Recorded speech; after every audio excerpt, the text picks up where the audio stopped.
Our story begins with a sinister cult performing some sort of ritual, and around them, bizarre creatures observe. However, some of them are hit, for a group of warriors just arrived. The Sword Lord, Ray Chong, tells the others he will lead the way. With him is Jort Billmeyer, the Gravedigger, and also Maria Jaeger, the Saint, who tells the others they need to stop the summoning ritual. But a warning is issued, stating it's too late, as the tier of the tower is drastically changing, and a new raid objective for the tower was created. Everyone present manages to see that the boss of the 5th season, named Lord of Pestilence, appeared. Now their objective is to defeat this boss. But this is no easy task, as the boss defeats many of the surrounding warriors. The Saint, however, doesn't give up. She advances despite knowing the difficulties. Her friends witness the defeat of many before the enemy, until Ray Chong panics and runs away, saying he doesn't want to die. But the boss doesn't want to let anyone out. Soon he performs an attack directed at the Sword Lord, which ends up hitting several of them. In the midst of this confusion, a new warrior appears. He is the protagonist and ends up being recognized by others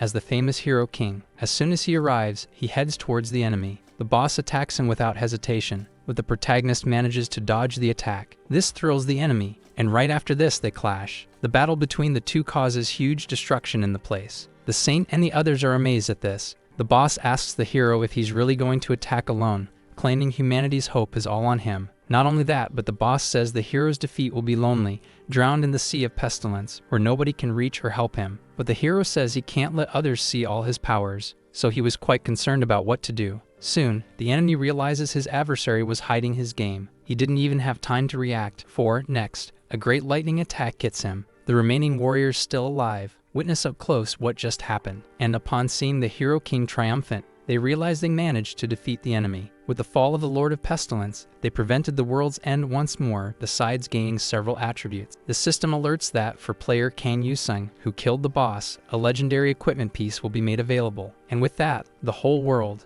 once again managed to extend its lifespan by 1 year. The #1 player ranking in all 4 seasons, ranked first in the tower raid, level, equipment, skill, and conquest points. Considered the king of heroes, Kang Yusung. He appears everywhere, even on TV. A little girl is super happy to see him, as she is a super fan. Not only her, but many are fans of the hero who saved the world several times. At the heroes' meeting, the president asks Kang Yusung to say a few words to everyone. He doesn't seem interested in going along with the idea. However, Maria Jaeger insists, saying he should speak, even if he doesn't want to, claiming that it is a live broadcast. They are in the conference room in Geneva, at the UN. The top 10 players of this season are gathered there. Kang is pointed out as the one who heroically saved the world and risked his life. But he says he is not a hero and he only did this for money, shocking everyone with this answer, including Maria Jaeger, who doesn't know where to put her face. The so-called hero by everyone claims that this has been over for him for a long time. One day, the world suddenly became a game. In the cities and streets of nations around the world, large and small towers were generated and covered the sky. And after a few days, monsters started to spread out of the towers and indiscriminately massacred people. With all this barbarism spreading,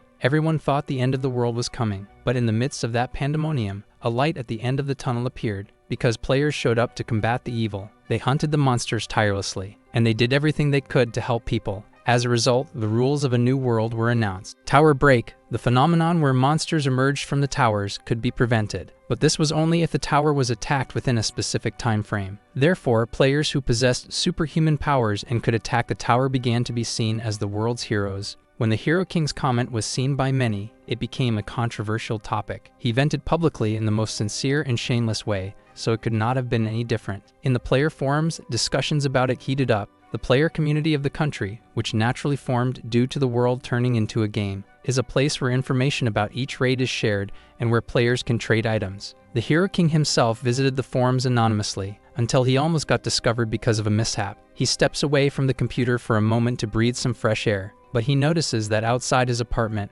a crowd is watching him. With that, he could no longer leave his house without being approached by journalists. They surrounded him and bombarded him with questions about his last public speech. Kang says that celebrities on TV are drunkards causing trouble, and asks if they even know how to do anything. Because of that, he wants to pay back with good entertainment. The reporters did not understand what Kang meant until they started to feel something strange. A large tremor is felt in the ground. The hero system alerts that the next season is about to begin, and the tower structure is currently being created. It also says that players can enter the appropriate towers after reading the information through the tower's ground floor gate. As the break approaches, the floating tower will come closer to the ground, and they should pay attention to the height of the tower. and with that, attack the tower and protect the world from its destruction. Kang Yu-sung is the only one who is not worried. He handed out some of his pamphlets and left. After that, he arrived at his destination and mentions there are no rats at all, claiming that, as expected, the first day of the season is calm. His system alerts him that most of the monarchs are happy to see the Clown Monarch's contractor. The Iron Monarch is laughing merrily and gave his blessing to the one who abandoned his sword. The Blizzard Monarch is laughing and gave her blessing to the one who brought the mirror. Kang tells him to keep laughing. Meanwhile, his system alerts that his fencing aptitude increased and so did magic's. These actions had meaning. This time, just like the day at the UN Hall, to get rewards from transcendent beings who call themselves monarchs,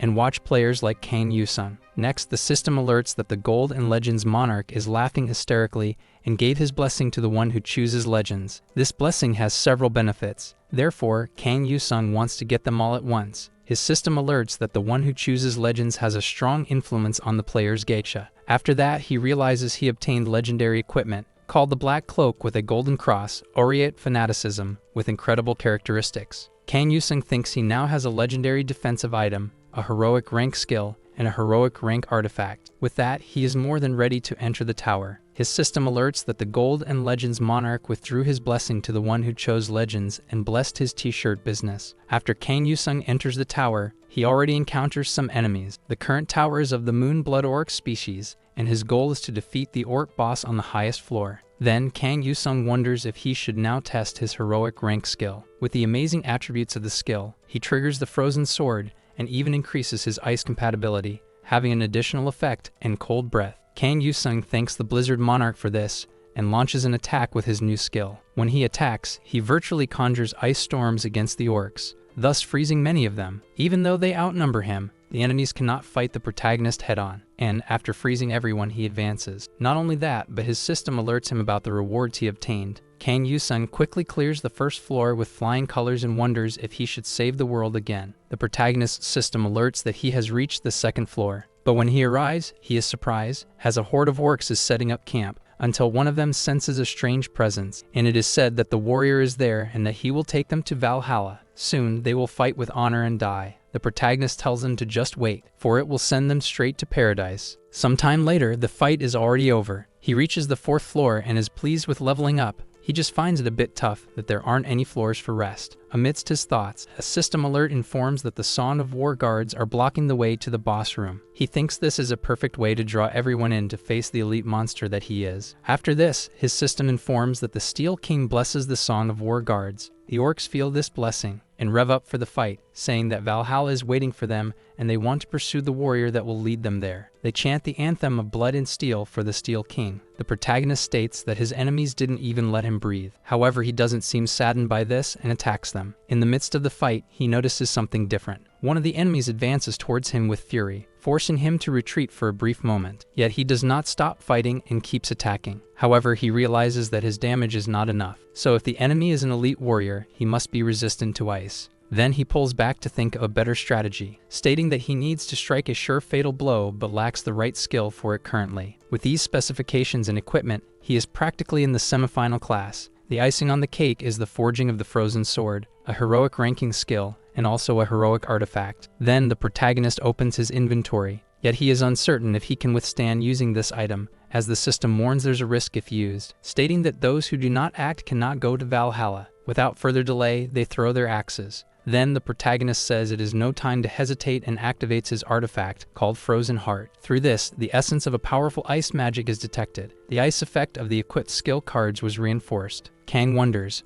why settle for less when you can have a gold mine and items? The enemies shout that war, in the end, is war again, and attack the protagonist with all their might. But what they didn't expect is that their adversary would use an armor of ice. Not just that, but the protagonist's attacks have gotten stronger, allowing him not only to defeat his enemies but also to level up. Kang is much stronger now. He uses his ice sword to counter all of the enemies' blows, freezing them during the course of the fight, and even breaking some of their weapons. Now the protagonist is relentless, leveling up with each enemy he defeats. The orcs aren't pleased with this and keep relentlessly attacking, but Kang retaliates with all his strength. In doing so, he throws his enemies afar. Now he can conjure more than one ice weapon. One of his enemies notices this, but before he can react, he is defeated like the others, because the protagonist's agility is such that his enemies hardly see his movements. After this, the protagonist says that he has cleared this floor, that the statistics were wrong. Seeing only one of the orcs left, he decides to execute the final blow. With that, he defeats all the enemies and levels up once more. His system alerts that he will receive a pack of random skill cards as a reward, and he has also gained 1,000 conquest points. The protagonist sees the card he received and realizes it's a new skill called Stab. He doesn't like it much, but says it's better than nothing, and upon equipping the skill, he notices that its effect significantly increased. With that, he moves on to the next floor, and encounters a girl who is surprised that he's still alive. The protagonist is apologetic for not living up to her expectations. However, the girl says that's good, as he can only sell items while alive. She's responsible for the creation of the Mechanical Equipment King, an autonomous vendor of sorts, and tells the protagonist to use everything he's collected before he dies. Then he asks to see the item list. The girl claims that if he buys a pack of cards, a legendary one will definitely appear. He states that he believes her, but first purchases a speed potion and a fire potion. The girl insists that he buys a pack of cards, but the protagonist simply ignores her and leaves. After that, he reaches the floor of the final boss, who asks if it's time for war yet, telling the protagonist to fight with honor and die. The boss attacks him, and Kang uses a magical shield for protection. Kang wonders if he had not been fighting dwarves and orcs so far. After that, he throws a fire potion, setting the enemy completely on fire. But that is not enough to defeat him, as amidst the flames, the boss manages to escape. However, the protagonist states that it is not over yet, and with the ice blows of his blade, he attacks, piercing the boss's body and killing him with just one blow. After that, the protagonist says that with the blessing, even a normal skill becomes useful. But he realizes that it's not over yet, as the enemy stands up and the system alerts that he activated his berserk ability. In this way, the protagonist states that the game is not fun if it's too easy. After the final boss returns and promises to end the protagonist, he gets even more outraged. Kang says that the shockwave alone inflicts too much damage and will defeat him if he gets hit by it. But that is if he actually gets hit. Soon after, the enemy attacks him, but with his agility, the protagonist dodges. Incessantly, the enemy strikes at him, but Kang, however, dodges all. Meanwhile, the protagonist was counting the seconds, and as soon as the countdown ends, he says it's time. With that, he uses the other potion that he had previously bought and cleans the boss's floor. His system alerts him of victory and states that he received a package of cards as reward, besides being the first to defeat that tower. The protagonist comments that it's scary how things have been going so well so far, and upon opening his reward, says that this is not the best he could get. Even so, he wants to check what he won. The first card is a very common one, making him realize that it was just what he expected, judging this card as complete junk. After a while, he goes to the tower of the demon-worshipping imps. The enemies soon notice his presence and join to defeat him. The protagonist waits for them all to approach, and performs an ice attack, hitting as many enemies as possible. He has fun doing it, as the intention is just to level up his skills. After defeating this wave of enemies, a new one begins. This time, a larger number of them appears.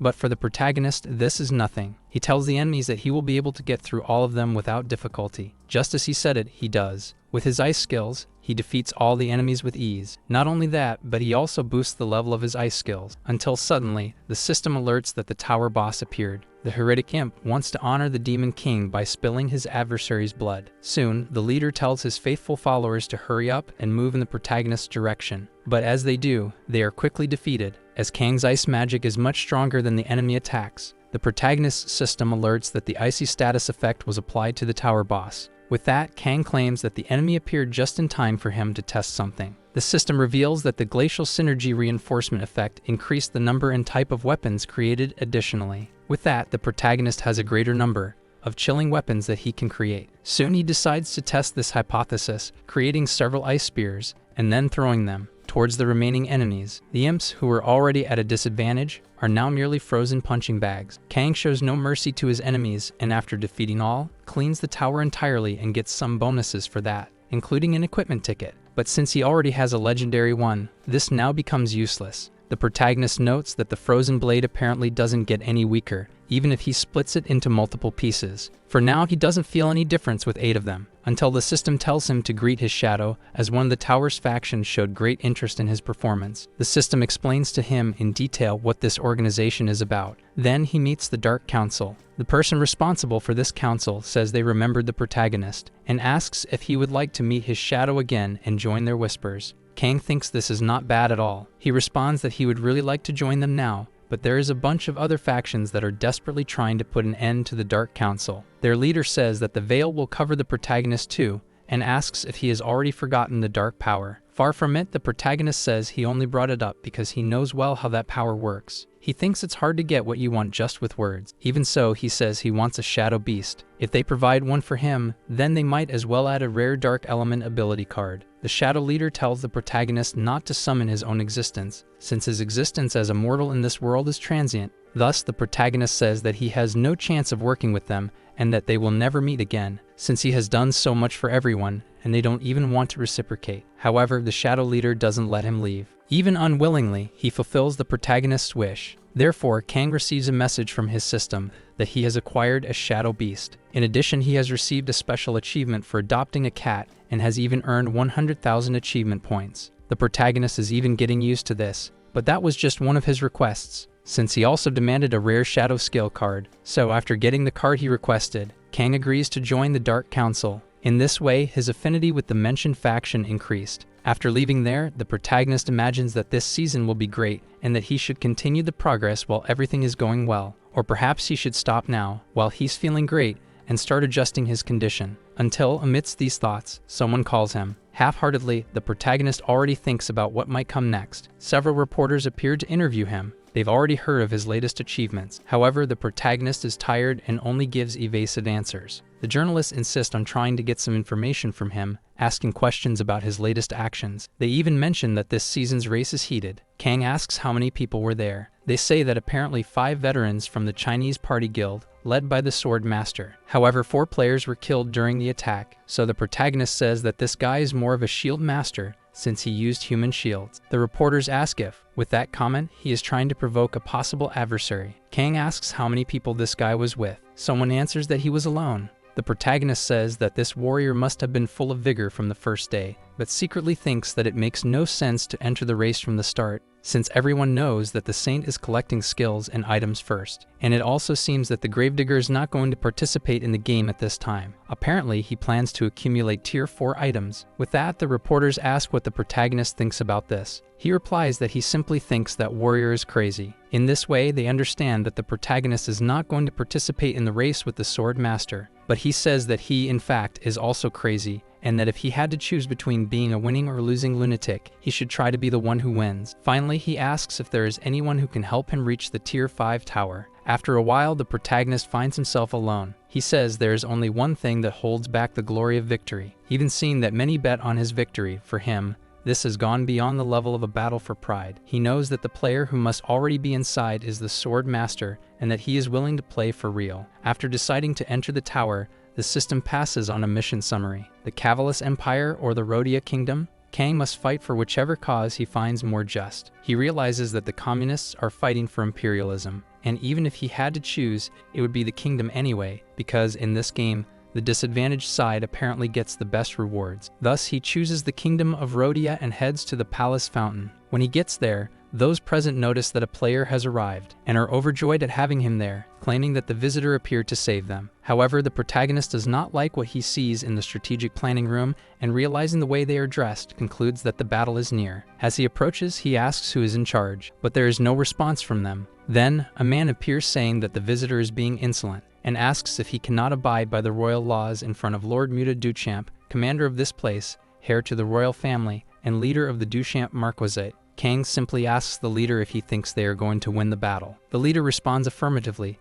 despite resources being scarce, claiming that there are no limits to his mental strength. He also says that the men of his kingdom possess the limitless mentality of hundreds of ordinary men. The protagonist cannot bear to hear such nonsense from this man anymore, and strikes him with a punch, declaring that he is the one who will give orders around here from now on. The men seem to be quite satisfied with this, as they were not happy with the former leader. After the meeting, the protagonist sees he has recruited about 5,000 commoners for the infantry. Among these, the number of people who know how to use a bow is approximately 900, an overwhelming difference compared to the presence of Empire soldiers. The only upside in this series of misfortunes is that in this world, there are no hard feelings or magic, and that Sword Master is not a player who only relies on brute force. He is the apostle of the Iron Monarch. Generally, a standard player can have a contract with only one monarch, only this one can give rewards. The protagonist is a special case as he gets rewarded by several monarchs. This is due to the clown monarch who turned him into this kind of player. On the other hand, a monarch can have multiple players,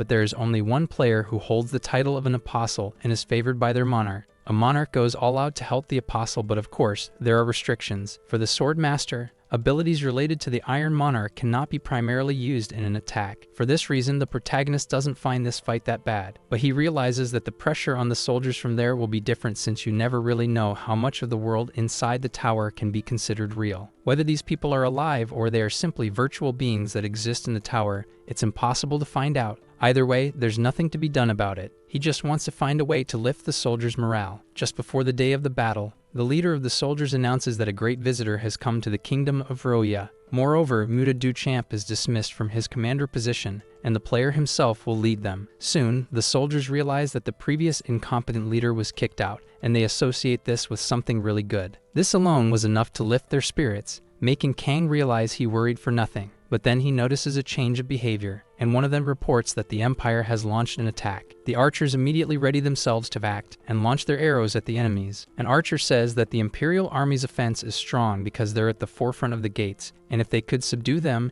it would break the enemy's advantage. The protagonist says Dart Beast is too much of a name, and suggests it be called Blackie instead. Standing next to Blackie, he tells the creature to show its abilities. Enemies ask themselves what on earth that is, since they notice there is something big and dark on the castle walls. Their leader warns that no matter what happens, they mustn't break formation, but he also notices something different, and before he could do anything, Blackie charges in and catches them by surprise. The enemy army starts to run after this assault. Their leader orders them to forget the castle walls and flee, but before they could do this, everyone is frozen. Kang says that Blackie was feeling quite hungry, and that now is the time to eat. Thus, the dark creature devours everything in its path. The rest of the enemy army battles against the men of Roya. While this is happening, the protagonist is attacking from the distance, atop the wall, until he realizes that the sword master isn't even there, claiming that a player showing their presence is a double-edged sword, lifting the spirits of their allies but at the same time exposing their location to enemy players. But it's not a life or death fight. As with every other game, there are rules within the tower. If one loses to the other, they just get expelled from the tower,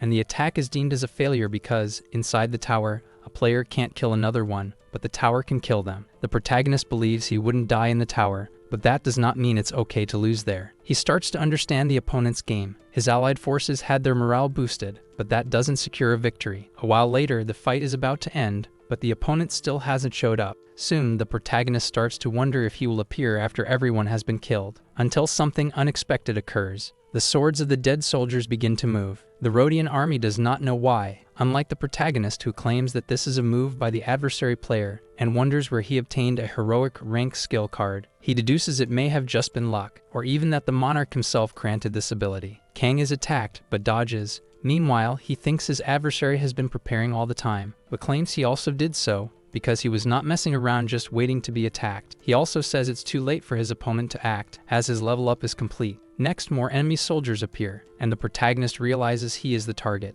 In this way, the game has turned on the battlefield. However, he asserts this will not be enough to defeat him. He also says the level of sophistication in sword manipulation is inversely proportional to the number of swords. Kang conjures a magic that protects him from enemy swords, claiming that if the enemy wants to defeat him, they will have to try much harder. After that, he sees something approaching. Soon, he deduces his final adversary has finally joined him. His system alerts that the Archangel's shield reflected the enemy's attack. This triggers a burst of light, blinding the adversary, and in the process, the shield was destroyed. Sarcastically, the protagonist asks if his adversary really thought of using sword manipulation to dominate the fortress. He is left unsure of what to answer, and just asks the protagonist what he thinks winning in this tower means. The adversary says that even if this fortress falls and all the kingdom's inhabitants die, unless he defeats the protagonist, the Empire cannot win. Kang says the other player was aware of this all the time and yet still chose this side. So he asks if he really thinks he will win. His opponent responds affirmatively, asserting that a player is a hero and a hero's duty is to protect the world. Therefore, a bully who doesn't understand this duty is not worthy of becoming the hero king. Kang praises the other player's speech, but asks if this means his guild members are not included in the world he needs to protect. His adversary gets furious and just says that Kang won't have a beautiful death. The protagonist asserts he will live a little longer and wonders why his opponent is so upset. Soon, they start their direct duel, with Kang attacking full force. He claims the other player's talents are shallow and incomplete. The adversary realizes that Kang isn't fighting alone. After Dodge's Dark Beast, he says the monarchs are watching this fight and knows the protagonist isn't foolish enough to not fight to win. But Kang says it's not quite like that and asks why it has to be this way. After that, he is called ignoble by his adversary, who alleges that Kang is using his words to hit psychological blind spots. However, the player realizes he was completely ignored. Seeing the protagonist leaving, he asks what he is doing, until the adversary realizes the reason for the protagonist showing such acts from the beginning, and even revealing his presence right away. Unlike him, it wasn't to encourage those who fought by his side, but to attract as many enemies as possible.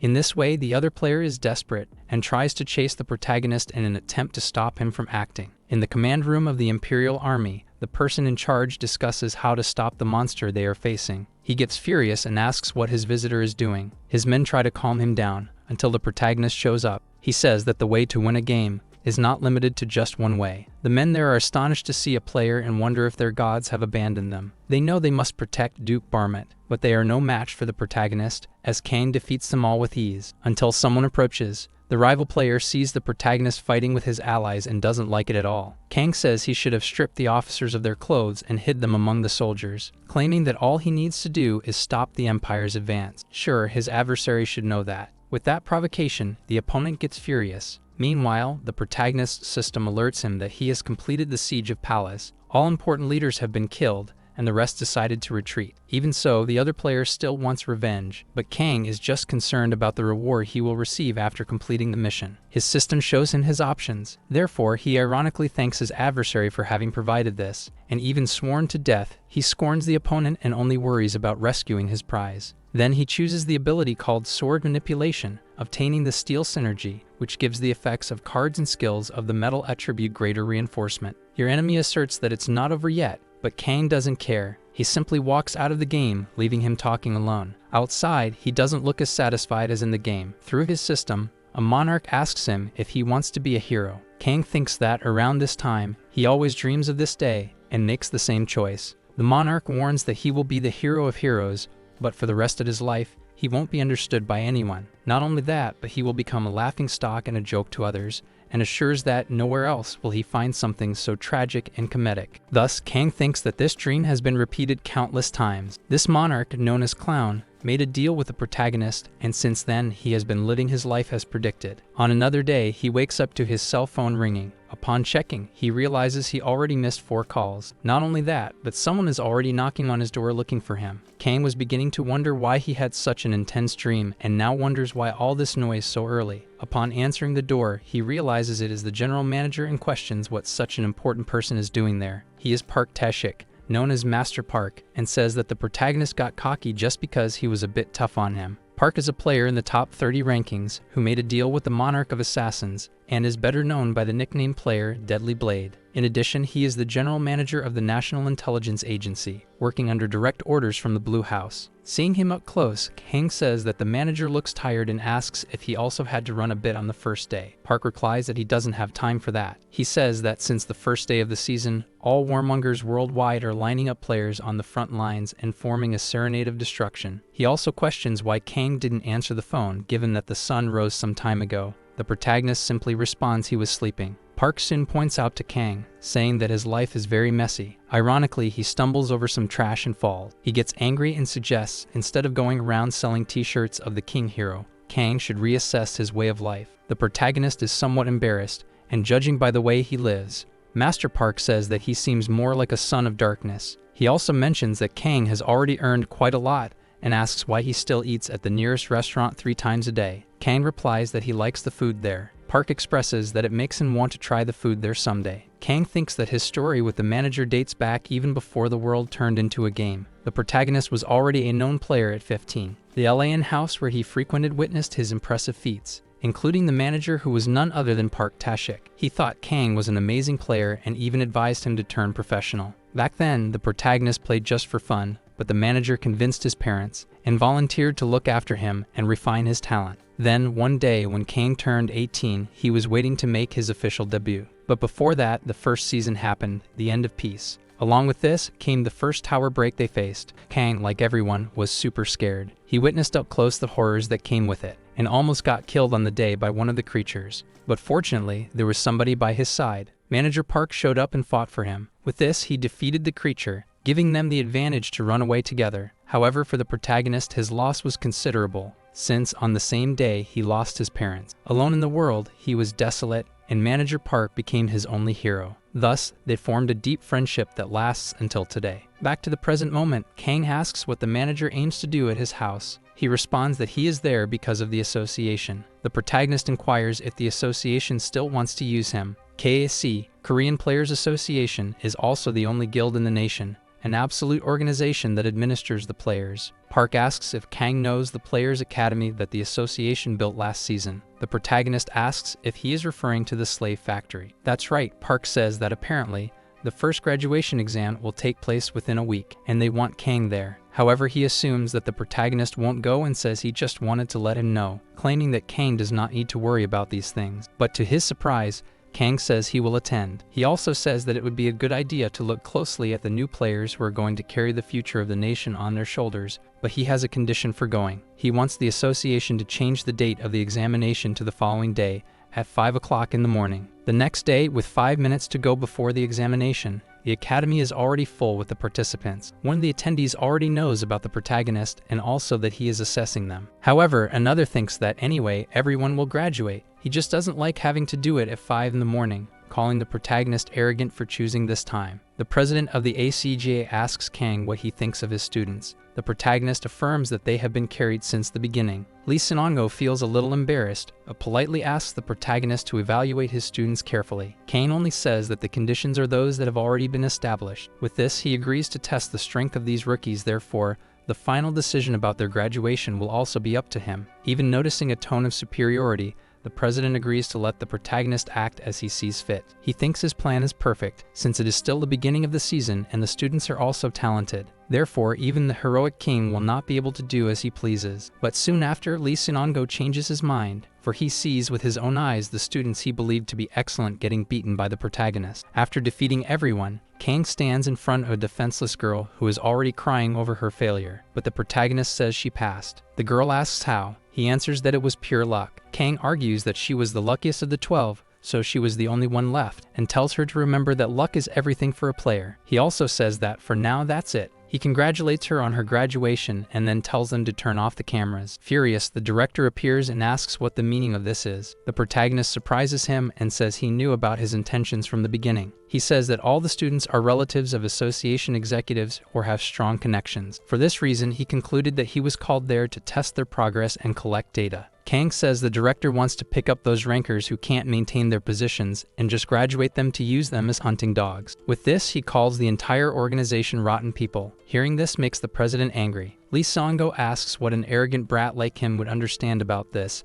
alleging that he is not a hero just because he is called one. He also says that a player is just a weapon for their nation, not only in Korea, but in other countries as well. So what they need in this new world is a war hero. The president says that the protagonist has to understand their situation and cooperate as well. Kang just thinks these people are idiots who don't understand anything. Until then, someone approaches the president and says they have an urgent problem. Upon hearing what it is about, Lee Sinongo becomes very scared. Contrary to the protagonist, who ironically says that the Player Academy will close a year after its launch. A video was leaked, exposing some rot of the organization, and Kang says that the head of the National Intelligence Division is supporting him. That's why he got this material. Now, the president's reputation is ruined, and Lee Sinongo is furious with the protagonist. Kang uses his provocation ability and further irritates the president. Through this, his system alerts that the clown was excited about the contractor's actions and decided to reward him. After this, the protagonist leaves the scene. Outside, he thanks his contact and asks if it is okay for the National Intelligence Organization to attack the association this way. He answers yes, because the government doesn't like them either. His friend says that the government and the association are always arguing. Kang enjoys this and tells his friend to give him a lift to the Tier 5 tower. Sometime later, the protagonist arrives at the place, and his system alerts that a hot and cold journey through the desert awaits him. Soon he is transported to the mission site. There, some of the inhabitants are being devastated by evil creatures. Seeing this, the protagonist says the appearance of players within the tower's domain is always right on time. Therefore, the players emerge as a kind of savior. In this way, their presence before the natives makes them seem even more legendary. Kang arrives full force, smashing the enemies. Soon the natives, indeed, see him as a hope. He says you may call him as you wish. They see the protagonist as a sort of light's priest, someone sent by God who brought hope. However, Kang has a bad feeling about this. Anyway, he asks if there's any threat beyond these monsters. They say this is the Divine Kingdom's territory. There is no need to worry about a heretic invasion. Besides, it will take 3 days to reach their destination. The protagonist doesn't like this and thinks he should have rested a bit more before acting impulsively. In any case, he tells the others to rest, affirming that while he's there, the monsters won't be a problem. The men thank the protagonist for offering to stand guard. Kang uses a vitality necklace to increase his life recovery rate. He decides to open the present granted by his monarch. Through this, he gets a superior rank growth stone, soon praises the item, saying that this time he got something decent. But he says he won't need it now and considers storing it for later. Soon after, some giant scorpions advance in his direction, so Kang decides to summon Blackie to help him. With his dark creature, he fights the enemies. The protagonist says it's a nuisance, but he can't leave everything in the hands of his familiar. In this way, he decides to attack from a distance, since he has a blade that moves as his thoughts wish. Seeing this in practice, he says that this ability is quite useful. Upon defeating the enemies, he levels up as usual, including the sword manipulation skill card also levels up. However, he realizes that it's not over yet. More enemies appear to face him. This time it's a sand predator, an adult one at that. Soon, the protagonist concludes that he hasn't slept this night, but he fears not the enemy, since he counts on Blackie to defeat it. While his dark creature does the heavy work, Kang from afar attacks with his mind-controlled weapons, piercing the worm in various different directions. The protagonist hardly moves at all.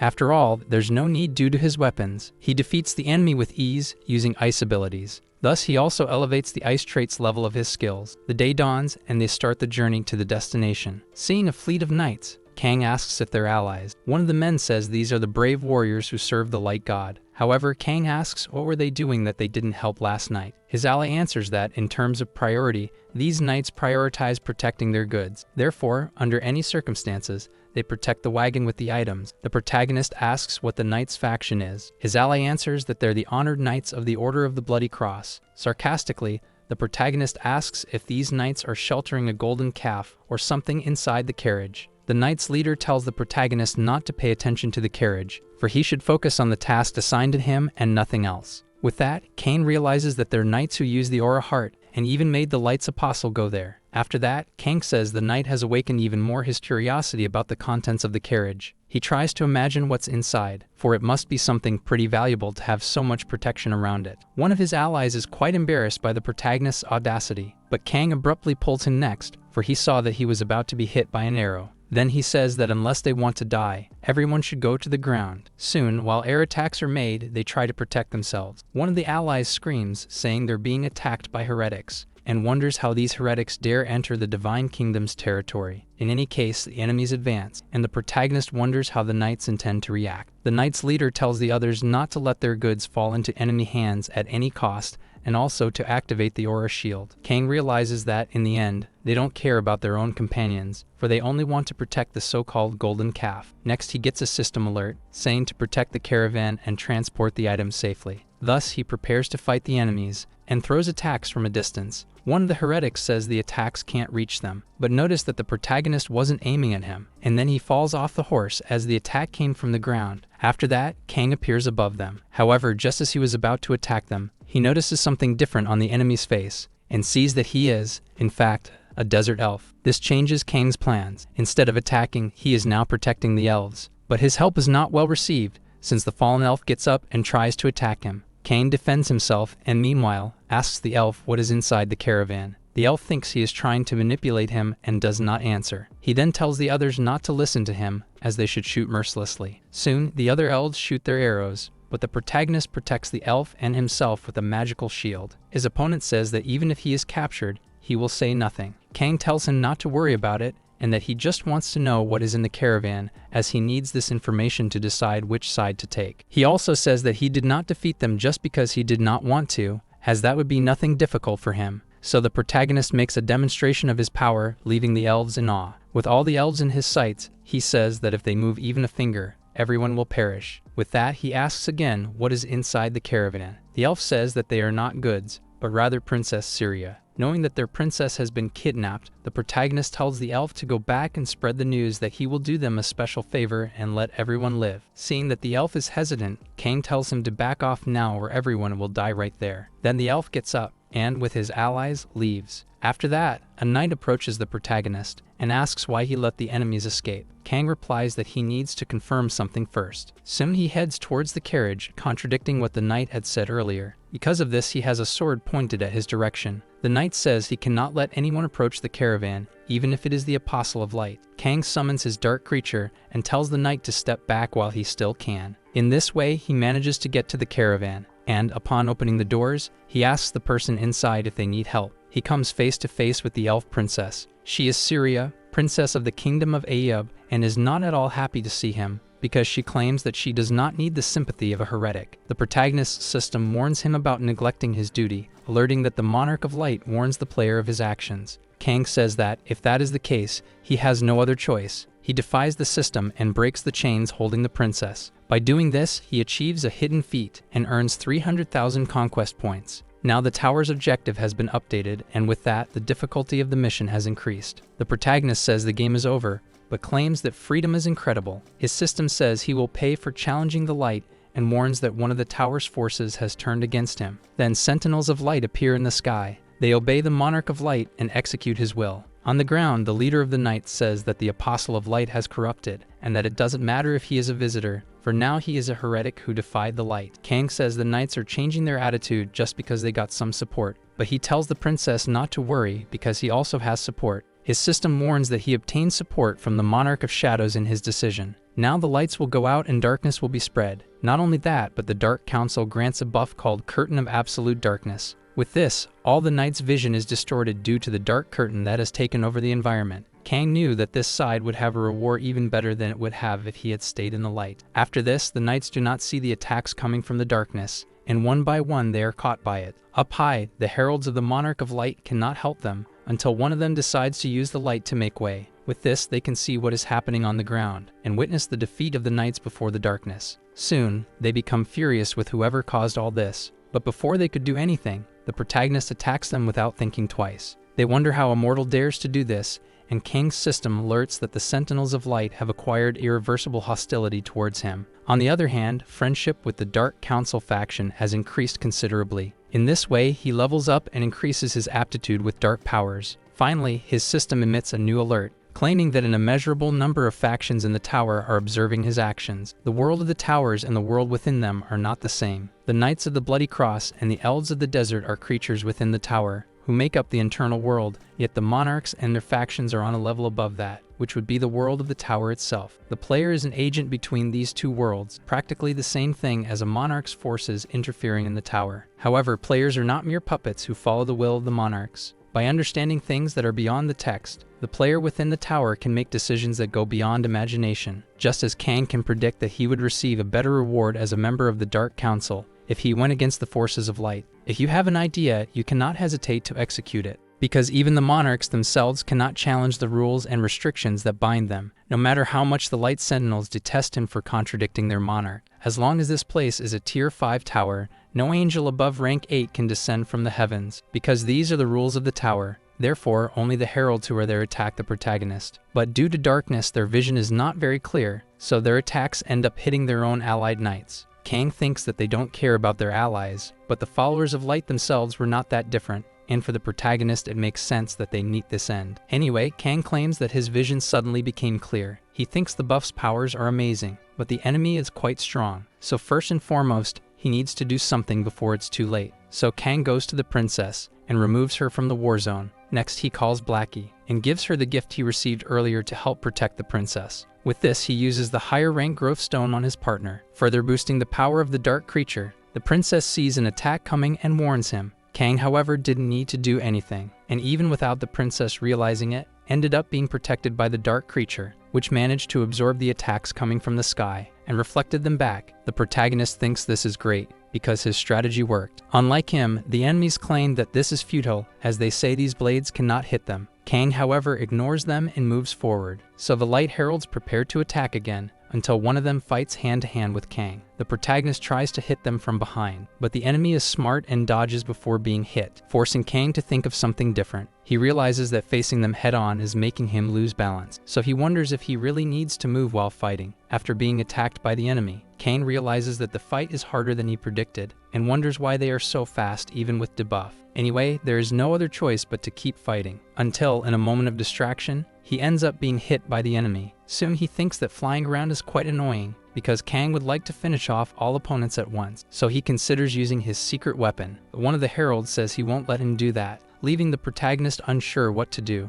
until suddenly Kang is hit squarely. He begins to bleed incessantly, and realizes that if he continues like this, his end is near. His weapons start to go haywire as he can no longer concentrate. In this way, the enemies realize they have a chance to end this once and for all. The protagonist's system alerts that the blessing battle-tested adventurer is fixed at 100%, with a lower than 50% probability, considering that the effect of the blessing one who cheats death was activated decisively, making the blow he took ineffective. Thus, the localization of the Radiant Sword is initiated. Then the leader of the heralds realizes that something is wrong, and orders all the others to retreat. But Kang says it's too late for that, because next he invokes a massive number of mind-controlled swords, and throws them at the enemies, claiming that it's time to end this. So all the heralds are hit squarely. With that many swords, they become incapacitated. Some even try to run away from them, but the protagonist goes after the stragglers, and takes them down with ease, until the fight comes to an end, and he levels up for having defeated them all. Even so, the protagonist seems to be tired, since the buffs disappeared as soon as the fight ended. Kang looks around and sees the bodies of all those who perished. In the midst of this, his companion appears, and he sees that, after all this, Blackie is okay. Not only him, but the princess is also safe. As he approaches, she asks why the protagonist betrayed his people and went so far for her. Kang replies that the rewards for doing so are better. Syria asks if he has no empathy for his own people, as well as if he intends to ask for a ransom for saving her life. The protagonist simply says he has a severe disease that makes him hate humans. He sees that the princess is shaken, and he apologizes for not taking her questions seriously. A few days later, on the border of the elven kingdom of Ayub, they appear on horseback. Syria says she is incredibly indebted to the protagonist and thanks him for the help. Kang says that he only did this because he wanted to receive a reward, so the princess offers him something, a necklace. His system alerts that he received the symbol of trust, an accessory of unknown rank, but it is a special item. Although he does not know its true value, it seems that it might be useful one day. Some time later, the protagonist was traveling by train, arriving at Busan Station. He received a request from his friend to do so. Kang asks if something happened there. His friend says not yet, but it will soon, and he needs him around. Natasha Ivanova, a notorious criminal, known internationally as belonging to the Black Players, was pursued by the Russian government and infiltrated through the port of Busan. She also started to farm towers with 4 of her subordinates. In addition, she possesses the legendary ability card Absolute Darkness Curtain. Upon leaving the train, Park asks the protagonist if there weren't any zombies there. He says no and just wants a car to pick him up. Park says he just got information about the tower Ivanova's gang entered, so he will send Kang there. Thus, Kang knows he will have to face a zombie apocalypse tower, Tier 5. He isn't long to enter, and he already knew it wouldn't be a normal tower as it's a Tier 5. His system alerts that he must survive the hungry infected and Taylela's secret maintenance squad. The enemy the protagonist will face is indeed bizarre, so he questions if it is correct to call it a zombie. Suddenly, Blackie advances, even without the protagonist asking him to do so. The dark creature seems to be attracted to something, for when he stands before the enemy, his urge and hunger only increase, until he emerges from behind the monster, and next devours it,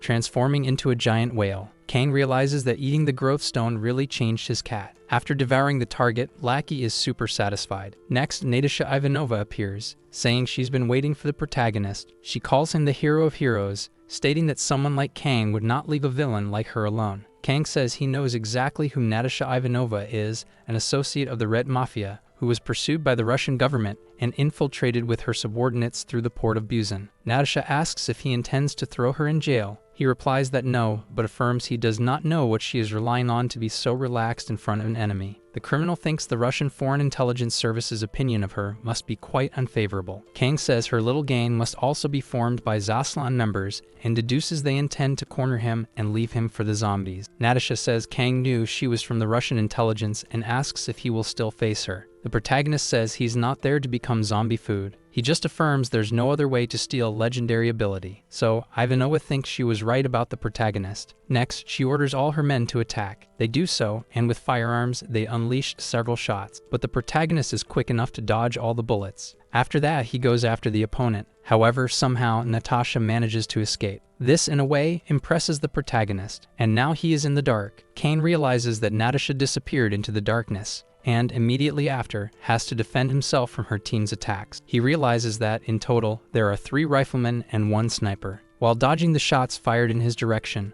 the protagonist thinks that once, this might even be possible, but asserts that it won't work twice. As far as he knows, the debuff of the absolute darkness curtain is applied to everyone under it, so he wonders how the enemies are still aiming at him. Then his cat approaches. Kane then says that he will need his help. The cat offers to help his companion. Outside, one of the shooters says the protagonist's ice shield is too strong, and they need another way to penetrate it. Suddenly, he notices the cat. But that was his last vision in life, as Blackie then attacks all the shooters. One of them warns the others to stay out of the cat's shadows. Inside his shield, the protagonist wonders if they will actually manage to escape, stating that it doesn't matter if they can see the shadow or not. However, Natasha Ivanova appears and with a knife to his throat says she might let him live, provided he behaves himself. Kang says that only someone capable of killing him would say something like that. Natasha then tells him not to underestimate her. She mentions the conquest points he earned after completing the 5th tier tower, saying that was not a common number. Then she assumes he completed the tower in difficult mode,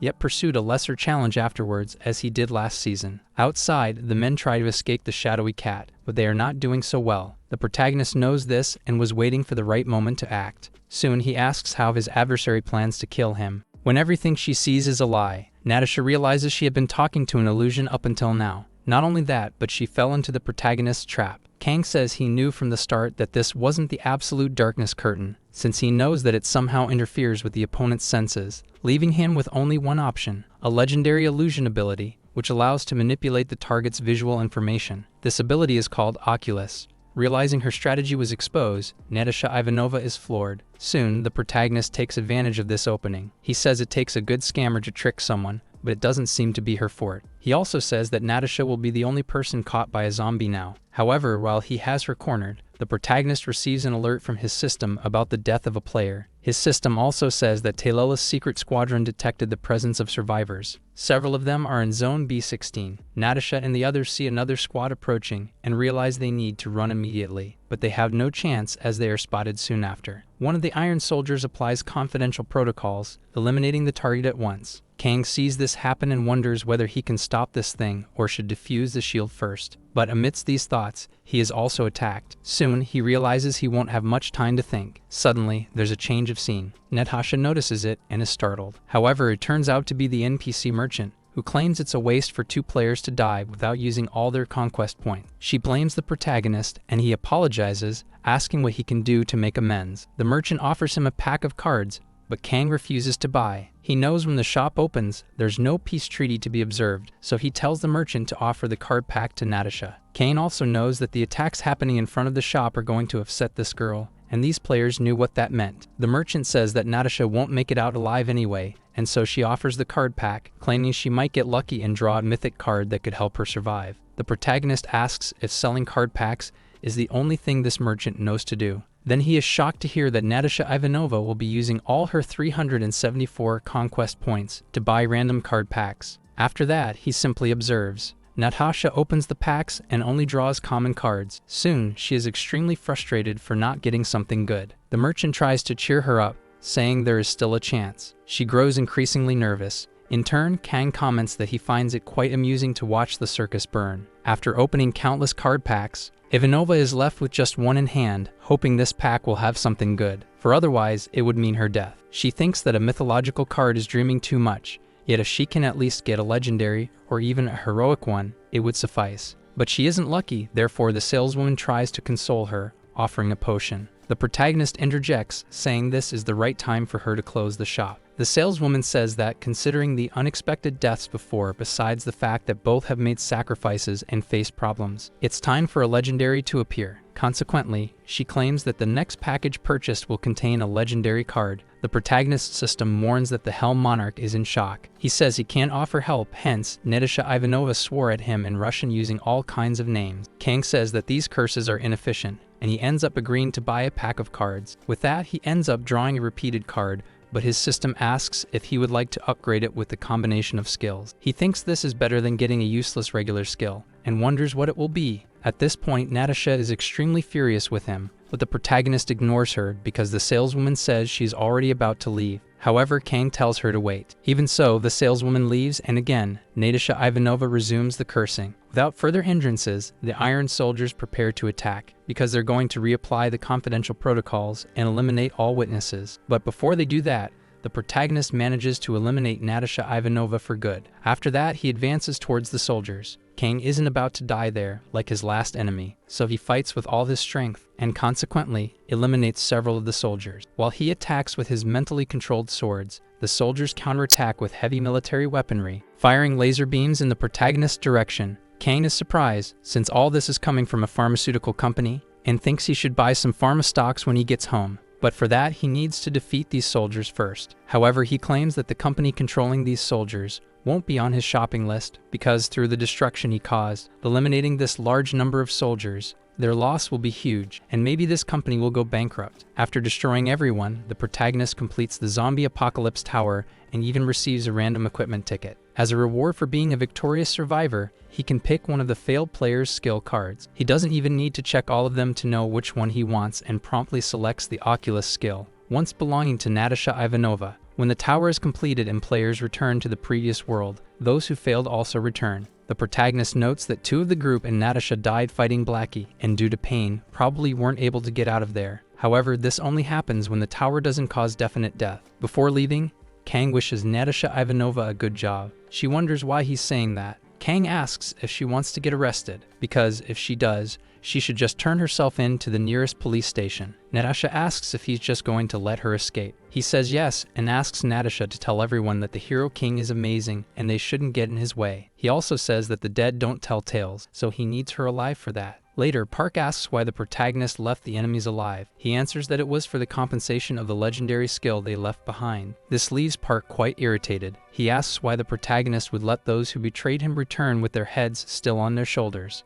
Kang states he's not a bloodthirsty killer, and his wish is to be more peaceful and philanthropic. Park sarcastically says he's great with these speeches, and asks what was the enemy's aim after all. The protagonist doesn't answer, he simply says he's the one managing Park's internet cafe now. His friend gives up on getting an answer, so he just wishes the protagonist a safe return and tells him not to overexert himself. Kang thanks for the concern and claims that he's going to take care of himself. In the world within the towers, the players are called in various ways. The same goes for this place where he's called a hero. But he thinks that, in the end, players are not heroes, stating they are merely war heroes. Just like Natasha Ivanova, there are those who eliminated their own country's enemies without the least hesitation. However, he doesn't want to become that kind of hero, because he believes there are no things like real heroes in the world he lives in. He ends up being recognized and soon realizes that he's been careless, because it's morning. After leaving, the people who saw him comment on his reputation and are unsure whether what is said about the protagonist in the media is true or not. Either way, what's important to them is that Kang is the strongest active player in the country, and the rest is irrelevant.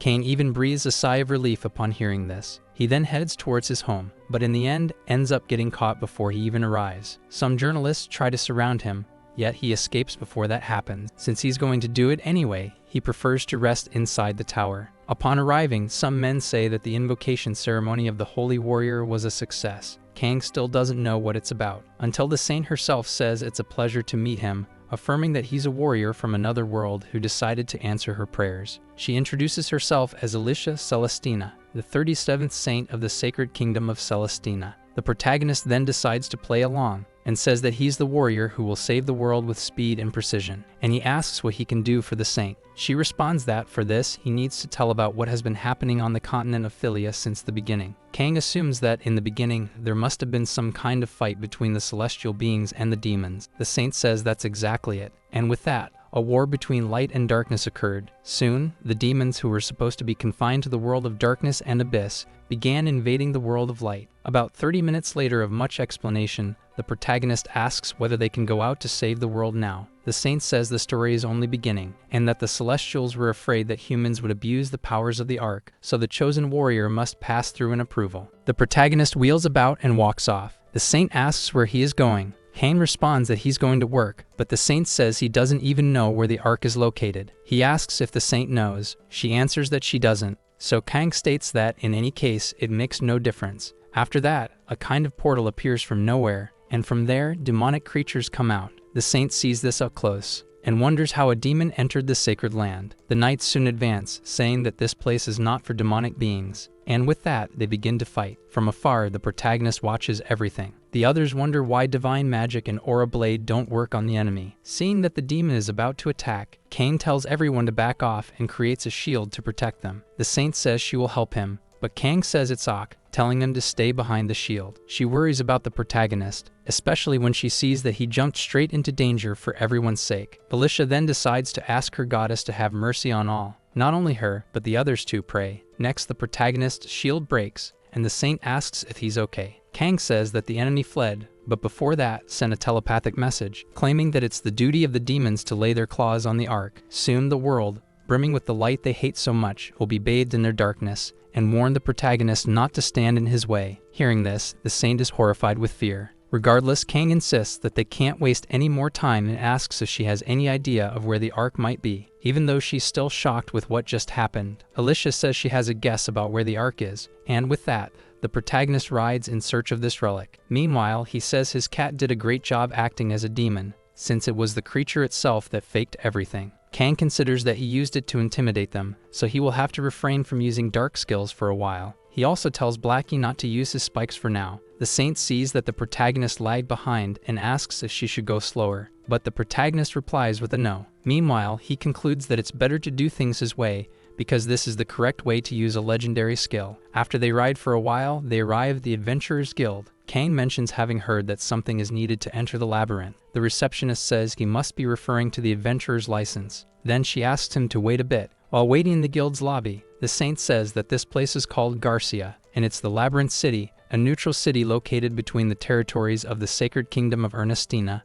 and the Dragat Empire. As the name suggests, the city was built around an ancient underground. Kang says it would be hard to find a better place to hide the Ark, the ancestral weapon of the celestial beings. Next, it's your turn to be served, and the receptionist tells him to sign the paperwork. The saint was almost signing until Kang tells her to wait. He reads that in the event of death within the maze, the guild won't be held responsible, and even if the body and belongings are recovered, they will belong to the city. Shortly, he asks if he has to agree to this to get the license. The receptionist explains that they are offering a fair chance to everyone to grab the massive fortune of the labyrinth. Moreover, adventures are risky, and it's up to the adventurer to choose whether to embark on this journey or not. Sarcastically, the protagonist comments that the guild does a meticulous job in understanding how precious life is. Upon signing, the receptionist wishes them good luck on their journey. Sometime later, they finally enter the maze. Both are only on level 1. And the protagonist asks if the saint is ready. She replies affirmatively. They immediately face their first enemy, a kind of giant rat and its offspring. Kang creates an opening for the saint to attack. Then, with a precise hit, she strikes the rat. They advance quite fast and quickly arrive on level 5. The protagonist states this is due to the saint's abilities. He doesn't skimp on compliments when referring to her. But the saint says that from time to time, there were adventurers who obliterated the magical beasts that approached them, thus clearing the path. She also says they are in a hurry, and that's why she's grateful for the work done by those who cleared the way. With this, she suggests that if adventurers always cooperate, demons won't seem as terrifying. The protagonist tells her not to worry, as he vows to bring back the ancient weapon safe and sound. Then some labyrinth bandits approach them, saying they can't proceed without paying the toll. The saint gets worried, unlike Kang, who states he doesn't know what this is called in this world, but it's a decent sideline in every good-sized labyrinth. Usually, it's referred to as labyrinth crime or adventurer hunting. The bandit claims that because he knows so much about them, the protagonist should hand over everything he has. This frightens the saint, and she tries to negotiate with the criminals. Kang joins the game and asks the bandits if they can listen to a story. He discloses that, in the beginning, there were celestial beings and demons. These demons were almost destroying the world, and he claims to be the warrior who came to stop them. But for that, he needs to find an ancient weapon that's inside the labyrinth. And he isn't alone in his quest, as he has the saint from the Holy Realm by his side. With that, he kindly asks for permission to pass. The saint underscores the request, stating it is for the sake of world peace. Next, the bandits start laughing at them, mocking that they won't fall for this nonsense. Alicia Celestina becomes apprehensive when they fail to convince the bandits. The protagonist knew this would be the outcome, so he decides to take action. He expresses that whether one is a warrior or a saint once in a labyrinth, They must act like adventurers. With that, he attacks mercilessly. The bandits try to defend themselves, but they are no match for the protagonist. Suddenly, someone else appears, asking how the protagonist dares to assault his men, claiming that he's more skilled than he seems. The saint quickly recognizes this woman as the guild's receptionist who attended them earlier, but doesn't understand why. Kang reveals that the guild and the bandits are in cahoots. They throw new adventurers into life or death situations and force them to calculate the value of their lives. After all, even if they can't pay, a human body still holds some worth. Alicia Celestina is horrified by this. The receptionist calls her knave and asks why the saint decided to become an adventurer when this is how things work in this city. However, she alleges that it's too late for them to understand and charges at them. But the protagonist defends himself and warns the adversary to be careful where she steps. The woman attacked from above, but didn't notice several thorns growing from the ground. The protagonist used his cat for this purpose. While he distracted the enemy, Blackie did its job. He then tells the saint that the way is clear, and they should leave as soon as possible. After advancing a little further into the labyrinth, Kang finds a good place to camp, and announces that they'll stay there for the night and continue the next day. He notices the saint is shaken and realizes she's been like this since they encountered the bandits. Soon he understands that she's not used to seeing the world without her saint title. Alicia Celestina says that the world is about to end, and yet humans fight among themselves over trivial matters. She then asks if the protagonist is accustomed to seeing things like this. Kang recalls the leaders of his world and says that regardless of where, the world remains the same. The saint is intrigued by this response and asks more about his hometown. The protagonist says that his hometown went through several crises, and with no one knowing how to handle things, it was total chaos when it all began. At first he says he couldn't adjust, but after a while when he regained his senses, it seemed everyone was only looking after themselves. The saint asks if Kang acted the same way. Kang asks her what she thinks. She takes a while to answer, until a discomforting silence arises. When she spoke, however, she surprised the protagonist, who was quite startled by her answer. But then he starts to laugh, and they both stay silent for a while. Kang wonders why it's so quiet, as he's sure it's almost time, until the saleswoman reappears and offers him a pack of cards. However, he wants to see the list of products first, as he's still 2 levels short of reaching his goal. A few days later, they reach level 100 and are already facing some demons who are also in search of the Ark. As the protagonist advances, the saint stays in the rear, providing support. This way, Kang manages to attack without problems, and rips a snake's mouth from top to bottom. Not only that, but the leader of the snakes also gets hit. While the demons lament having lost the battle, the protagonist merely says it was a good journey. He not only leveled up, but also gained 10,000 conquest points, and received a random skill package. However, Kang says the demons have lousy timing, showing up only after he passed the test. On the other hand, the saint is thrilled about their achievement, until they both get surprised by something, because right in front of them, an item emerges that apparently is what they were looking for. The protagonist approaches the Ark and says it looks rather simple for an ancient weapon. His system alerts that he acquired the quest's item, and right after, the maze begins to react to it. A portal opens, and the saint says they should cross it to exit. After they arrive outside, she feels relieved. However, someone shows up and initially applauds the saint's work and the otherworldly warriors, saying that, thanks to them, the Empire's mission of finding the Ark has been made much easier. His name is Milvus Draga and claims that the Ark's power now belongs to him, the Empire's representative, demanding they hand over the item. The saint acknowledges him as the Empire's crown prince, and Kang says this prince is not on their side. Milvus asserts that, if they hand over the Ark, their lives will be spared, but the saint tries to argue, stating he can't do that, as the Ark's power should be used to protect the world from demons. Soon, the prince reveals that he has an Ark fragment and claims that once he collects them all, the demons will bow before him. In turn, the protagonist merely says that the prince made his job easier and brought the item he was seeking. Milvus becomes angry and orders his men to attack, claiming that it's time for the Empire's proud swordsmen to prove their worth and loyalty. With this speech, the entire prince's army is motivated and launches the attack. The protagonist's system alerts that the scenario is nearing its end, and the prince, along with his royal guards, is after the Ark's power. Kang does not stand still, and with a buff from the saint, receives celestial armor, increasing his defenses. Not only that, but his attacks have also been amplified. Through this power surge, Kang manages to fight an entire army on equal footing. One of the prince's men suggests that he should retreat as it's no longer safe there, but in his arrogance, the prince says it's not yet time to flee. Kang receives a warning from his system, notifying that the prince is absorbing the Ark's power. He already predicted this and warns the saint of the danger. While the protagonist takes cover, on the other side, the prince is transforming into a horrific giant beast. Some of his men try to ask if his highness is alright, but he merely tells everyone to get out of his way. He turned into a demonic beast, even attacking his own soldiers.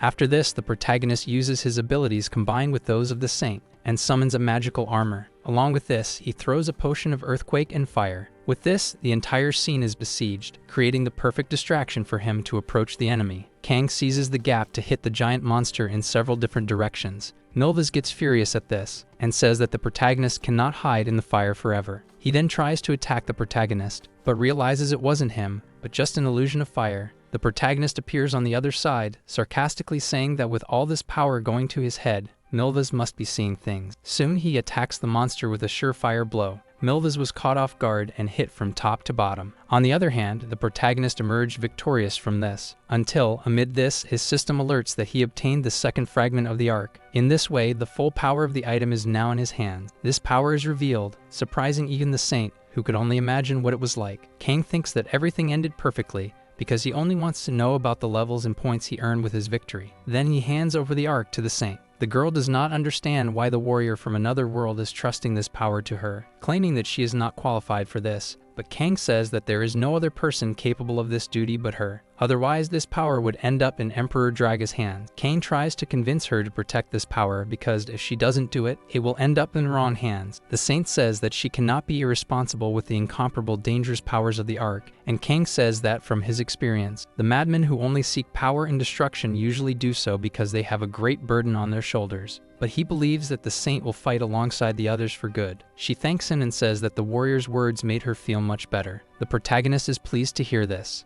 After this, he earns various special rewards for completing the mission and returns home. After a week has passed, Kang thinks that all he did was complete a single tower. He went in thinking he'd have a good rest, but ended up trying too hard. Until Kang sees some articles about him on the internet and realizes that not everyone thinks the same about him. He knows that it's still mid-January and that there are other more important things right now. A few days later, he takes to the streets again, and as always, reporters follow him everywhere, wanting him to answer some questions. However, the protagonist just enters the next tower and leaves them talking to themselves. They are left watching and wondering if he went into the Awakening Tower. Inside, an entity says it has been waiting for the protagonist for a long time. Kang tells this entity to stop beating around the bush and get straight to the test. Soon, he faces an unknown challenge. The entity says that he is very impatient and that even without his complaints, it would start anyway. Then the test for the protagonist begins, and he finds himself in the middle of nowhere, surrounded by several mirrors, until he breaks them and tries to move forward. But right in front of him,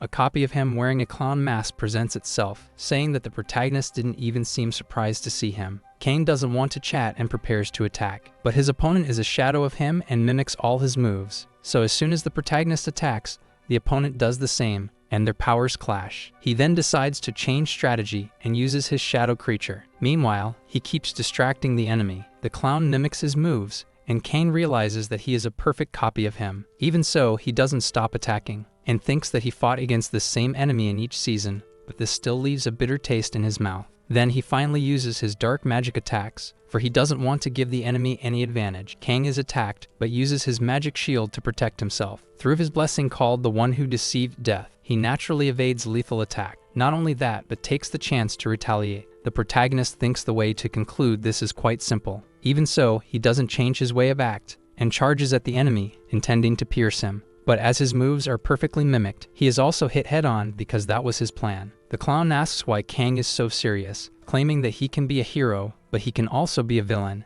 and it's up to them to decide what they will be at this stage. So Kang should not take himself so seriously, because according to the clown, there is not a single thing in this world that should be taken seriously. Kang merely says that the clown talks too much, and that he has a way of silencing him forever. Then, with his hands on the enemy's face, he explodes his head, thus definitively defeating the clown. Not only that, but he takes the clown's mask for himself. Then he asks if there's anything else he should do. The clown monarch appears and calls him Child of 1,000 Faces and Talents, telling Kang to choose what he wants to become now. Sometime later in a hospital, Master Park runs desperately to a room, and on arriving there, he finds the protagonist bedridden. He is desperate as he heard that his friend was hospitalized and came running as fast as he could. However, on arriving there, he finds Kang acting as if nothing had happened. The protagonist asks how Park can come to the hospital empty-handed. His friend realizes that he still has his sense of humor, and this means that Kang must be okay. Then Park tells him to stop messing around and start fighting for world peace again. After all, his friend is a hero, Kang asks if the manager is going to make him work with a hole in his chest. Park, however, states that the protagonist surely drank a healing potion or something similar. But Kang says that despite appearances, this is not a common wound. Park is not surprised, knowing his friend's monarch,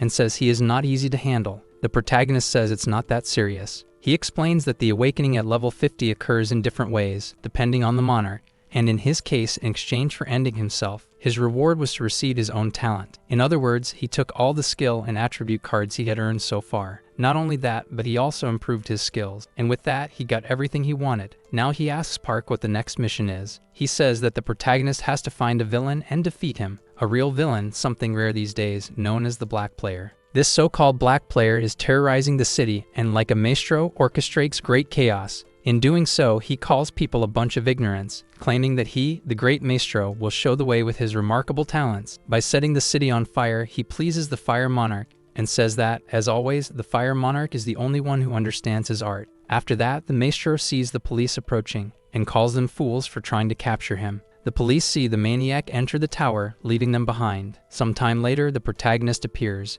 and sees with his own eyes the mess that was made in the city, and he thinks this guy is not your typical psychopath. Soon, he decides to enter the tower to go after him. Upon arriving there, Kang encounters an arena, and his opponent is indeed the Maniac Maestro. However, the opponent did not expect to face Kang, as he knows his reputation. The protagonist says that even if reluctantly, his opponent will have to face him. With this, the maniac asks if the protagonist is someone who can understand his art. Kang calls him a crazy magician wanted, and affirms that he cannot understand why the world is full of lunatics like him. His opponent becomes furious upon hearing this, as he does not like to see his art being downgraded to something mass-produced. Then he begins his fiery attacks, and tries to set the protagonist on fire entirely. However, Kang says that the specialty of a charlatan is to get irritated over nothing out of nowhere. This makes his opponent even more irritated, until Kang notices an attack coming from above. The pyrotechnic maniac thinks that with this, he defeated Kang, but the protagonist is smarter than that and manages to escape, saying afterwards that his opponent will have to try much harder to catch him.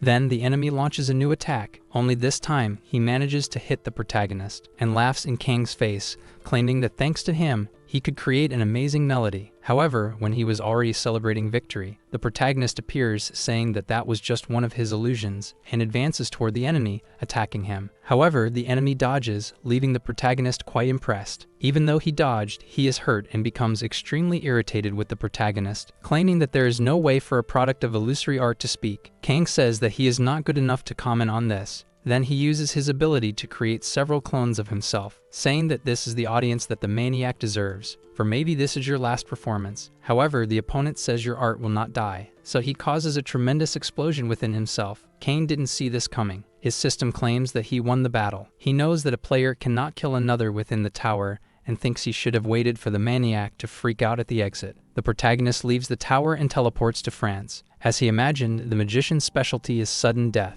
and he found him in his home country. Soon he asserts that his enemy cannot escape. Kang attacks him with his ice blades, preventing the enemy from running away. With this, he advances in his direction, and strikes him, aiming to defeat him definitively. However, a shield appears around the magician. The protagonist realizes that it wasn't his opponent, but rather someone who intervened for him. From the other side, a woman emerges and tells Kang to drop his weapons. The protagonist sees an old acquaintance, Saint Mary Jaeger, master of the Knights and Rescue Guild, and asks what she's doing there. She answers that the French government asked for her guild's cooperation in an investigation about the Black Player, and that they were waiting for him to leave the tower to capture him. Kang asks if they can free him from the shield, but Mary says the Black Player cannot die yet. She also says that killing in the middle of pursuit is only acceptable in certain circumstances. The protagonist sarcastically comments that she really is a saint, and Mary says that revenge breeds more revenge, and just because the enemy acts like a monster doesn't mean the protagonist should act like one too. Kang asks what's wrong with killing the Black Player, especially after what he's done. She answers that she's saying this for his own good. By the way, she asks if the protagonist is aware of the types of global consequences this would bring. But while the two argued, the ice covering the enemy melted, and he took this opportunity to cause another explosion. However, he couldn't break through the barrier and flagellated himself with fire. The saint says again that she's trying to protect the protagonist, and now that the criminal has been captured, she says she'll take over from here, advising the protagonist to return home and rest. Since it's like that, Kang does as she says, claiming that, thanks to her, he went to France for nothing. But before he leaves, the protagonist tries one last move. With his dark magic, he tries to strike the enemy again. However, the saint still maintains her shield in front of the fallen player and says that Kang is just wasting his time. Out loud, he agrees with Mary, but in his thoughts, he already expected this to happen and attacks the enemy again, this time in a more effective way. The saint is surprised to see what Kang has done. What remained of the hostage she was protecting is just a pool of blood. This caused her and her organization to feel provoked. And the clown monarch like that. Kang asks if she knows how many people have died at the hands of this lunatic. Not only adults, but children have also suffered at his hands. For this reason, the protagonist affirms that this psychopath didn't deserve any forgiveness. Black players are destroying the world faster than the towers, yet the saint still disagrees with these methods. Kang already knows what she's going to say, that he who kills a monster also becomes one. But he doesn't care about that at all. However, Mary approaches him, and looking directly into his eyes, says that Kang is not a monster. In a way, the protagonist is surprised, but doesn't show any reaction around her. Later, he answers a call from Master Park. His friend loudly says that Kang didn't warn him he was facing a serial killer. The protagonist says in that case he'll go deaf at any time, and states that he only did his job. Then he asks what the problem is. Park says he shouldn't have executed in public as it's considered excessive use of force, and now the French government is going to be on his case. He also says he scheduled a flight for Kang to return home as soon as possible, but the protagonist says he still has something to do. His friend doesn't like that at all, but Kang says he has a personal life besides work, and says that when he gets home, he'll tell the details. After that, he ends the call, leaving his friend talking alone on the other side. Kang is grateful for the help, but sometimes finds his friend quite exaggerated. Now he is left alone with his company and thanks the saint, saying that he is indebted to her and the least he can do is to fulfill her request. Maria says she feels relieved to know this. The protagonist tries to approach, but she only says she will see him tomorrow in Paris. Soon, Kang says she is great at setting boundaries, and asks if the saint has anything more to say. She says no, she just wishes him a good night. After leaving the room, the protagonist, the saint wonders if it's okay to ask such a favor from Kang. Either way, on the next day, a tower is open in the French capital, and the protagonist is already there. His goal is to get to the end of the scenario. He is being pursued by some enemies, and retaliates against attacks from afar. The saint is with him inside the carriage. Kang then says there's a bridge up ahead, and they can block it to stop their enemies. The two of them are in a tower that recreates the French Revolution, and their goal is to protect the nobles from the revolutionaries. Kang, along with the saint, blocks the bridge and destroys it, preventing anyone from passing. After this, they stand guard, waiting for enemies to approach while the nobles flee. But instead of fighting, the enemy leader calls for a ceasefire and asks the players why they are doing this. After all, he claims that until now they were on the side of the revolutionary army, fighting for a new world, and suddenly, they switched sides. He also says that it was thanks to the saint that the revolutionaries have come so far, and he asks why she is no longer fighting for the cause. The revolutionary leader accuses her of allying with the corrupt authority of the royalty, but still he doesn't want to face a former ally. Kang asks if that's why the saint needed his help. He now realizes this is not the first time Maria has been in this world. Maria says she was there for the first time because of a Tier 5 tower, and did not hesitate for a second while fighting for their cause, freedom, equality, and union. The protagonist notes some familiarity in this, and she says it's the same slogan used by the Great Revolution of the past. Kang says that those who believe they are fighting for a righteous cause are now her enemies, and tells Maria if she wants to switch sides, now is the time. She says that the tower is a restricted entity. Looking towards the future, they need to face them in order to reach Tier 6 and complete it. So the protagonist agrees to continue. Soon, the saint says she is happy to have him by her side in the tower. After this, the revolutionary leader tries to argue with the visitors, but he is soon hit by the protagonist. Kang even laughs at the situation, and asks the leader if he still thinks the visitors are apostles doing God's will. He also gives a final warning to the enemies, saying that even though the bridge has fallen, they should retreat, as he doesn't want to spill any blood. However, the leader says he cannot do that. Even if it means having to face visitors from another world, if it is for the greater good, he will do so. He also states that he will proceed with the anti-visitor tactics, and directs his soldiers to activate the tactical mode of the armor, and release the magic armor. With that, the leader tells them to fight for freedom and equality. In this way, the enemies attack using enhanced firearms, which with each shot cause an energy explosion. As Maria is a saint, she uses her abilities to buff the protagonist. Through this, he receives a boost of 1000%, and now his movements and reflexes are much faster. Kang is impressed with his own strength and thinks that at this level the fight will be a bit easier. Until then, Maria tells the protagonist to retreat as she will take the lead. However, the protagonist does not let this happen. He causes a blackout with his dark magic, preventing her from advancing. Again, Kang takes the lead and slices through some enemies. With this, he thinks that obviously, the army from a tier 6 tower would be strong, but he didn't expect to have to calculate his moves precisely in the darkness, so he asks the saint to raise her shield. Maria, for her part, asks Kang to remove the curtain of absolute darkness. He says he doesn't want the saint to interfere, and makes the excuse that he just wants to get a good idea of her buffs. After all, the XP of the attributes will be shared between them. Not only that, but thanks to the saint, he got what he needed to finish off all the enemies, and didn't even need her to interfere in the combat. The saint is a bit frustrated, but either way, she knows that she has to proceed. So the protagonist, mounted on his giant cat, asks her to climb aboard too, as they need to reach the king as soon as possible, and asserts that none of this will matter if their city falls. Maria says he doesn't need to do all this, but Kang asserts that he feels very comfortable, and if she just throws the buffs, he claims he can defeat all the enemies and spare her from this. However, the saint says that this is not why she called him. The protagonist says that it doesn't matter, after all, he's already doing all this for her. Elsewhere, a place is being set on fire, and some are screaming to kill the enemies of the revolution. The one in charge says these are the orders from the Duke of Blood and Iron, and all sympathizers of the old system must die, and no one should be spared, regardless of gender or age. Upon arriving there, the saint is horrified to see the damage done, and wonders why the revolutionary army went so far. Kang says this is exactly what an ideology means and claims the same would have happened to the townspeople they left. Then his system alerts that the Duke's personal bodyguards, the Iron Blood soldiers, are blocking the way. Soon Kang states they are no longer the revolutionary army fighting for a great cause, but a recognized group of criminals. And he tells the saint that there will be a blackout for the next few minutes. Time passes, and they complete the tower. Then the saint meets some reporters who want to know more about her raid with the hero king. She is slightly bothered, but says that for the sake of their countries, they are just professional acquaintances. However, to provoke her, the protagonist says they had a busy night in several ways, and asks what else a man and a woman could do in a tower besides dating. Maria is super embarrassed and claims it's not that, but Kang keeps teasing and adding more to the story. She then gets mad and tells the protagonist to shut up, this in front of several cameras. Kang only did this to increase his provocation attribute and please his clown monarch. Therefore, he receives an alert from the system informing about a reward, a package of rare cards. However, the protagonist is frustrated because he expected something more, until he becomes happy knowing that he was also rewarded with a sixth sense skill. A while later, the news has already spread, and the protagonist says it's too late to say they're just friends. Even embarrassed, Maria shows a facial expression that indicates she's happy with the idea. Sometime later, they have already entered a new tower, the one of the frozen Elmo enemies. The protagonist needs a buff and says to the saint that he is deeply sorry for what he did before, asking for her help. However, in Maria's words, she shows her dissatisfaction with what happened,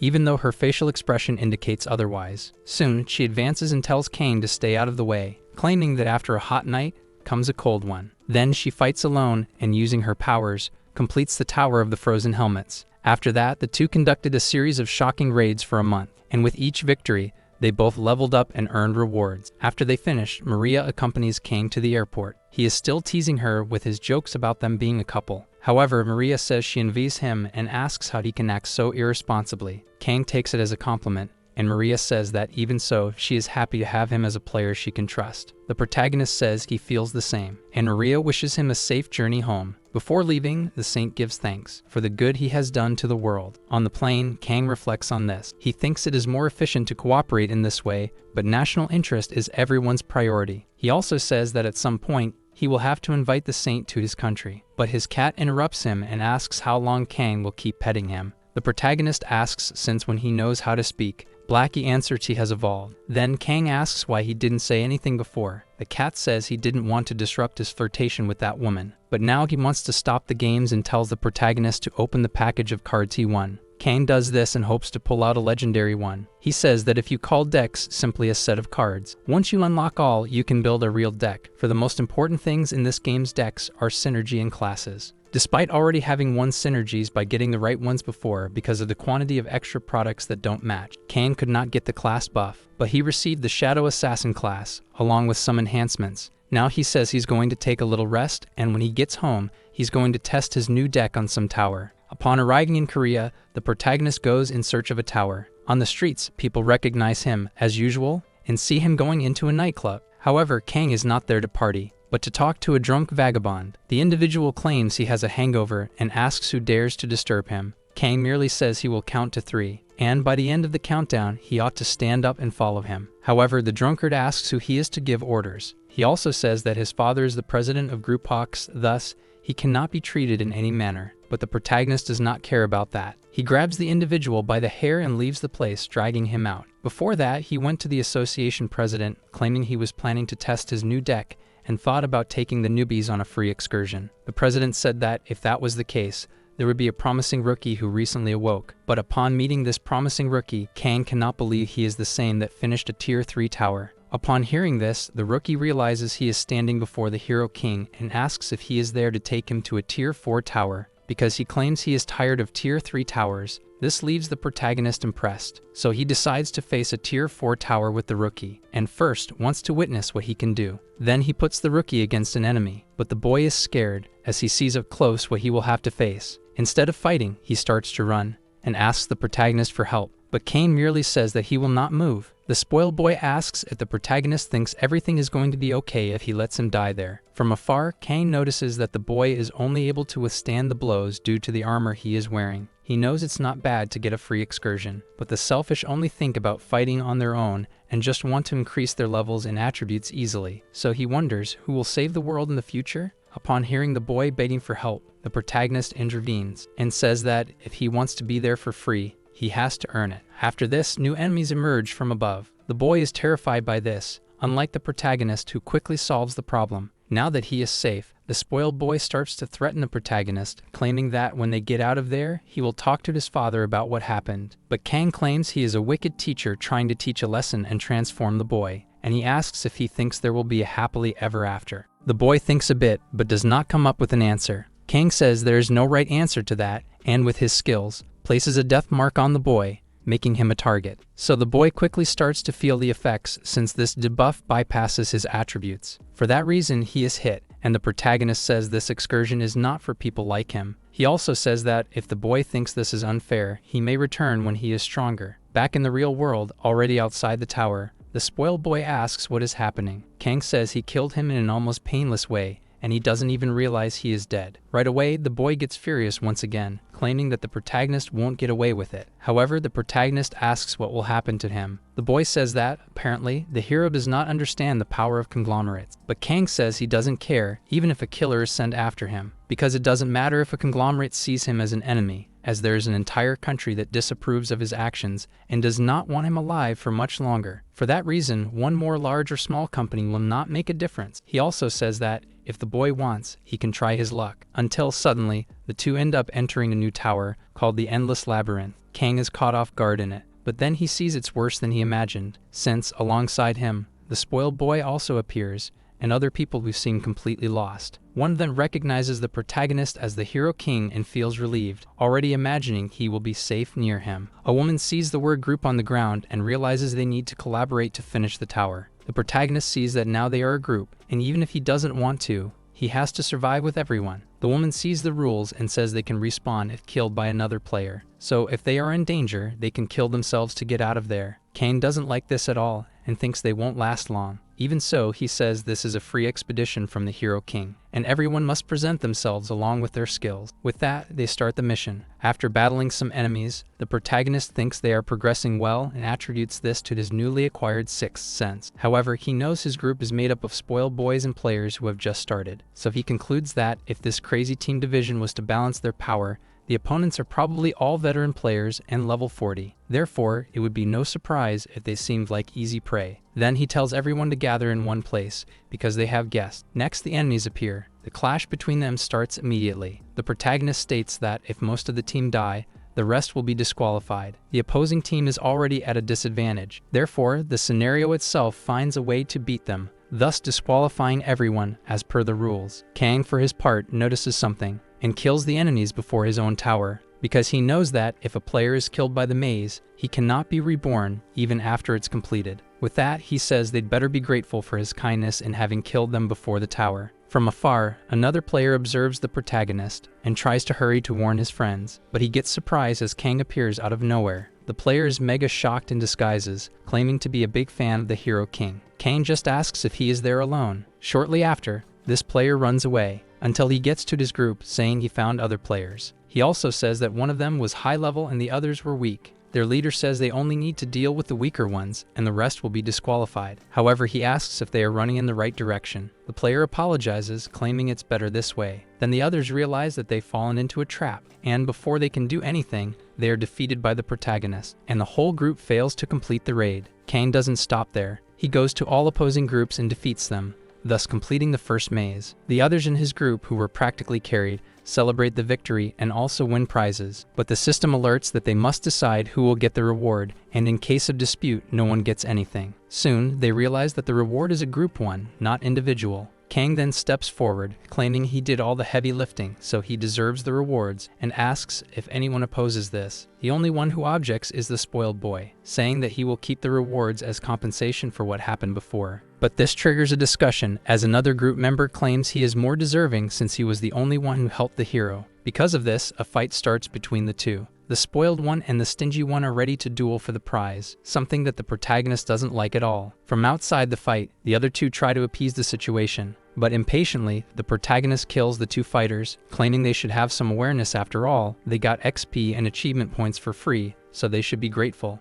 and asks if anyone else is going to object to this. The two remaining are terrified and do not oppose him. With that, Kang keeps the set of rewards. After this, the protagonist unlocks a ticket and a random blessing. Upon using them, the guaranteed blessings are quite cool, and Blackie even praises the protagonist's luck. The system asks if Kang wishes to combine skills and make them stronger. He agrees, thinking that the more blessings the better, even if they aren't great. After all, Monarch blessings do not reset and continue in the next season. In the long run, they are worth more than skill cards. Kang asks if he should go to a fire attribute tower to complement the new blessing. Blackie says he hates fire and suggests going to a dark and cold place. Kang says he is quite demanding. Then the system warns that the sacred tower and Jaheo are calling him. The accessory of unknown rank is exerting its powerful influence. Therefore, the system asks if Kang will answer the call. He realizes he won't have his moment of rest, but it's not a bad thing, so he accepts. After this, he goes straight to the tower. When he arrives, the princess says that the goddess of shadows heard his prayers,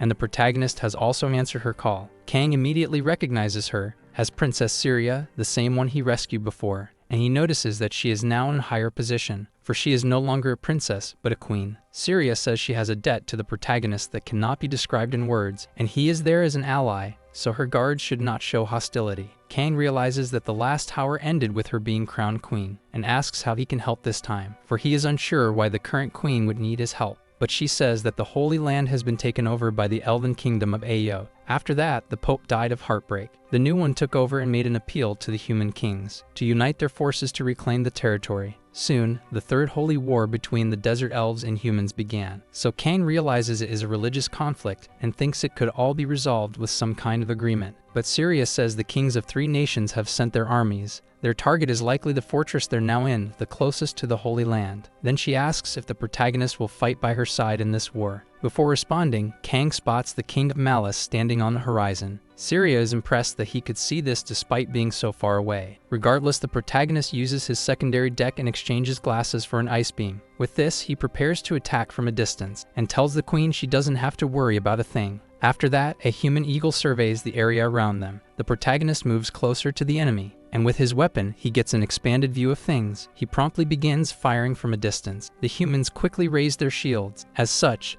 the protagonist's shots don't hit them, since they are absorbed by the energy of the shields. Kang wonders if those shields were blessed by the Fire Monarch, as all he did was accept a gift from the Snow Monarch. And now the Fire one keeps appearing. Not only that, but a squad spreads out to find the protagonist. Then Kang gives up on long-range attacks, deciding to engage in hand-to-hand combat. He descends from the ridge, falling directly in front of the enemy. However, he's not alone, as the elves also attack, firing arrows. The search squad leader says they need to find the visitor first, claiming that no arrow can break their shields. However, he was more than wrong, as the protagonist helped the elves before, and they realize that enemy forces must now be waning. Some soldiers still think the protagonist is the Apostle of Light, and they wonder why he is on the side of their enemies. Kang uses Blackie and his dark magic to attack, but the cat himself is surprised at something, because the leader of the humans advances and tells the others not to back down. He is Richard, the king of malice, and he tells his men not to turn their backs on their god. Eventually, the king sees a giant shadow approaching, which incidentally is about to swallow his army. But even so, he does not give up,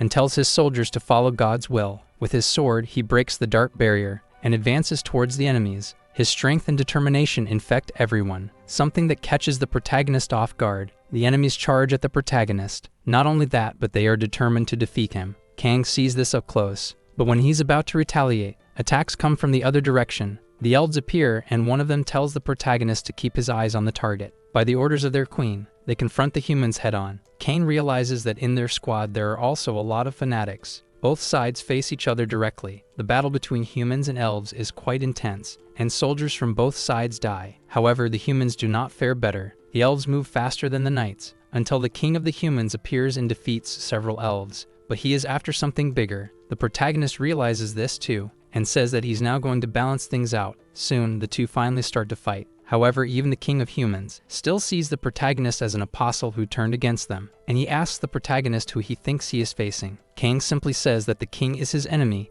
the one who has to be defeated to get a reward, and wants to see if the king has a dragon heart, so he attaches the mark of death to him, until this system warns that the exposed weaknesses debuff has been applied to his target. The hit, defense, and dodge modifiers have been reduced by 500. The king then says he will not fall before an insect like the protagonist, so he kills his own horse and uses its blood to strengthen himself. This scares the protagonist, given that the king suffered a debuff and shouldn't be so strong. In turn, the king uses the strength he obtained to try to defeat his opponent. Kang uses his secondary deck to exchange Ice Beam for sword manipulation. Their battle becomes even more intense. The protagonist uses his swords controlled by the mind, combined with his dark powers. From the ground, bloody souls emerge, taking over the king's body. Kang believes that the bloodstream has become stronger due to the carnage around the battlefield. In this case, as the conditions were met, his system specifies the range of the area effect of the ability. Afterwards, he orders the bodies to rise. With this, the dead knights return to the fight.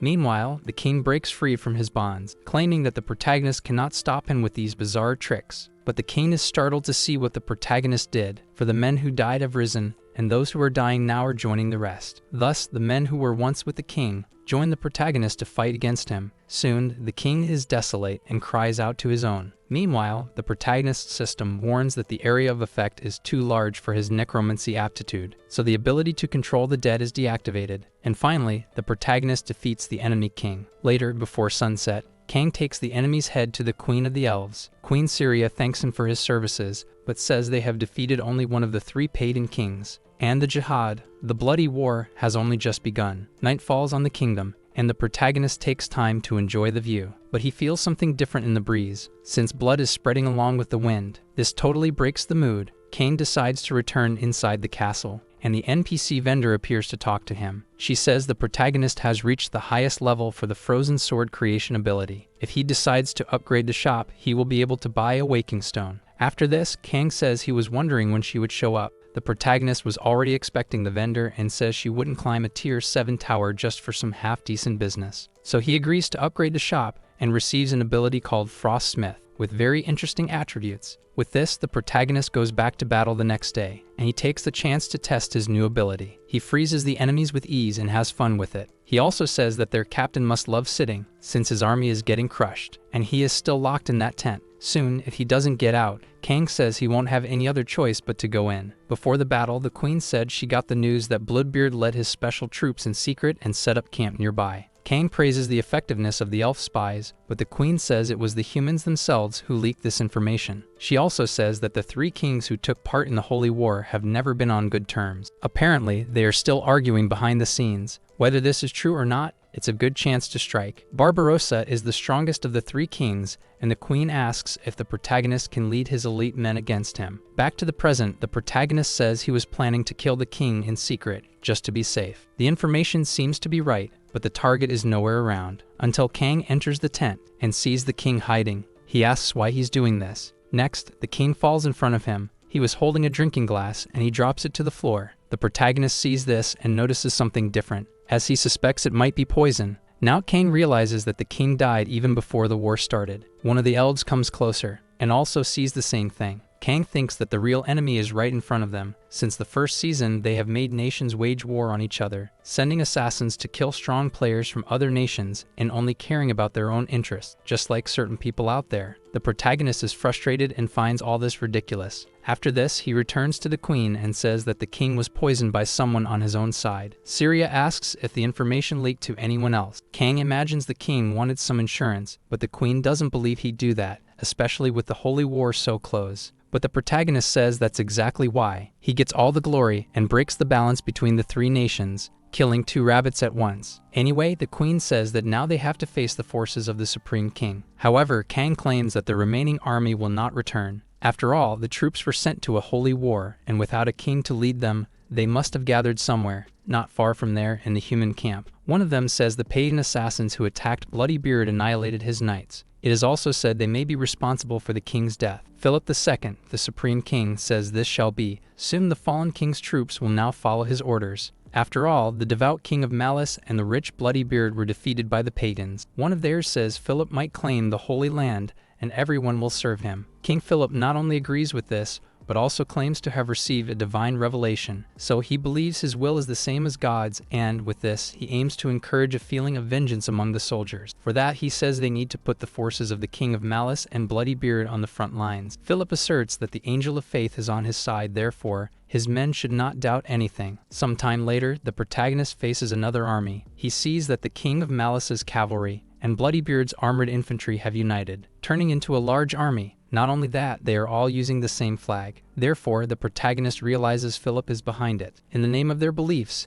the humans' army prepares to attack. Kang mentions they use slogans that seem to have been taken from a history book, and he wonders if they really believe in the peace achieved by killing all their enemies. Either way, he also prepares for battle, and activates a buff called West Wind, bought in the store, which will be active until the end of this battle. With that, he showers the wind across the battlefield, that not only blows but brings along a freezing breeze. The soldiers spot the protagonist and are thirsty for revenge. Their leader says to the others not to perish against the blizzard, including the king, who is at the front but keeps behind the army. Just like the other human leaders, Philip has the blessing of the Monarch of Fire and uses this to influence his army. On the other side, the Shadow Monarch grants his blessing to the elves. Not only that, but the faction Dark Council has joined the battle. The Monarch of the Blizzard also decided to bless the elves, and the faction Glacial Guardians influences the battlefield in their favor. Seeing everything from afar, the protagonist questions this war. He wonders if all this is really the will of God. Kang can't tell if there is only one, or if there are many. Either way, he thinks that if there is a deity out there, it's probably an evil being. Blackie tells Kang to stop the nonsense and just do his job. The protagonist says his cat is right,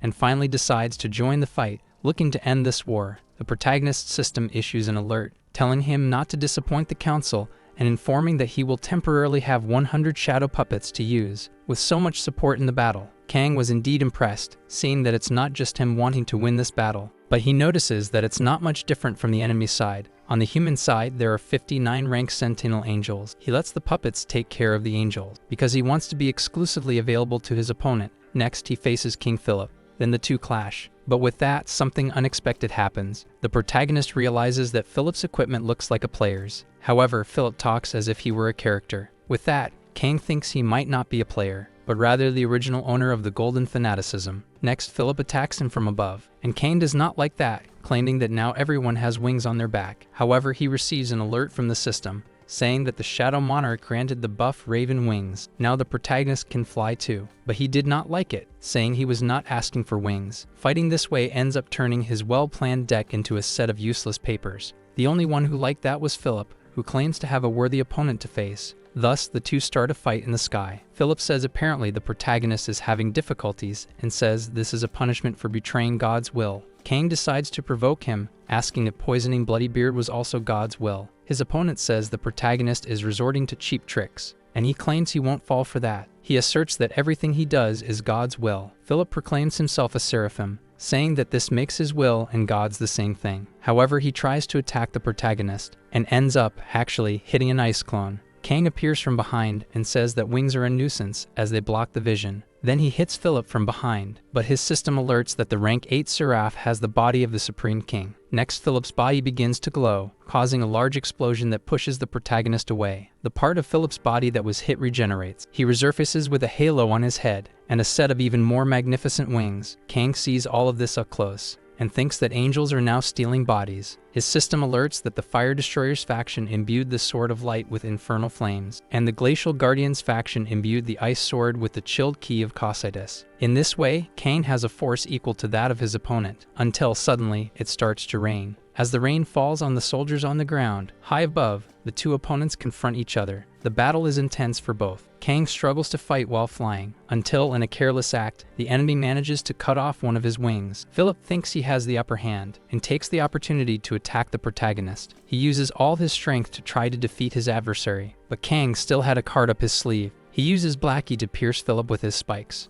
Not only that, but Kang also uses his mentally controlled swords to cause even greater damage. This way, he manages to escape being killed, and finally defeats King Philip. His system alerts that he killed the one who had the body of an archangel. With the fight finally over, he tears off the other wing he has, claiming he no longer needs it. From the ground, some soldiers see something falling, and when they realize what it is, they are shocked, as it was their own king. Not only Philip, but the other angels also fall. The protagonist's system alerts that the flow of the story has been distorted. The altered story is modifying the player's historic equipment. Kang won the suit that Philip wore as soon as he defeated him, in addition to earning 10,000 conquest points. At the end of the day, he is glad that it's all over. Therefore, he returns to the real world and is immediately surrounded by several reporters. Kang is confused as he entered the tower from inside his house, but did not return the same way. Upon seeing that he is in a different suit, several questions arise. However, Kang is not in the mood to answer any of them. Meanwhile, his manager comes running, but upon seeing the protagonist, he notices that he looks different. Kang decides to speak to the press. He says that people love heroic deeds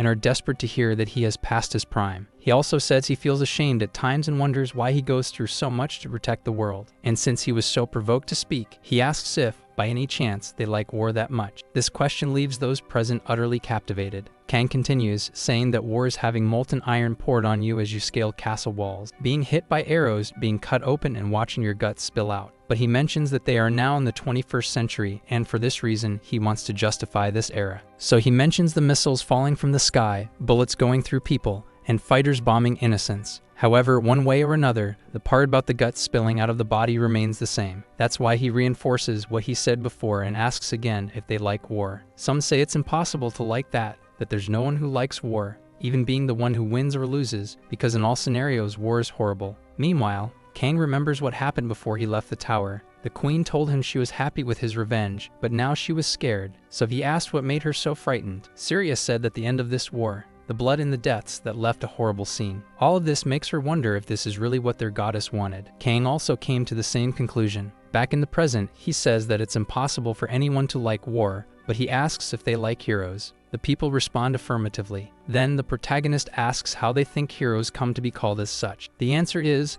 confronting enemies and performing well in wars, because there cannot be heroes without wars to face. Therefore, he concludes that, in the end, people like wars, even though they do not admit it. Journalists say that this statement is as extreme as it is wrong, that the situation is merely a product of the time, being incompatible with the present. But Kang says that it's not quite like that, given the neighbors to the north are sending assassins to kill them as if it were a festival. This is not only war, but also espionage. With this, reporters ask if foreign assassins have already tried to kill Kang. The protagonist pretends to have mistakenly leaked this information and claims it was confidential. They try to extract more details, but the protagonist has already gotten what he wanted, intrigue them with a topic that was hidden until then. He says that, as he thought about the war, one thing came to his mind, and he asks if, even if the world ended tomorrow, wouldn't they still keep fighting each other? He also says they say it's fair players become the nation's strength, being used as weapons of war. Players raise their swords not against the world's enemy, but against their nation's enemy. Kang says that even without him or the other war heroes,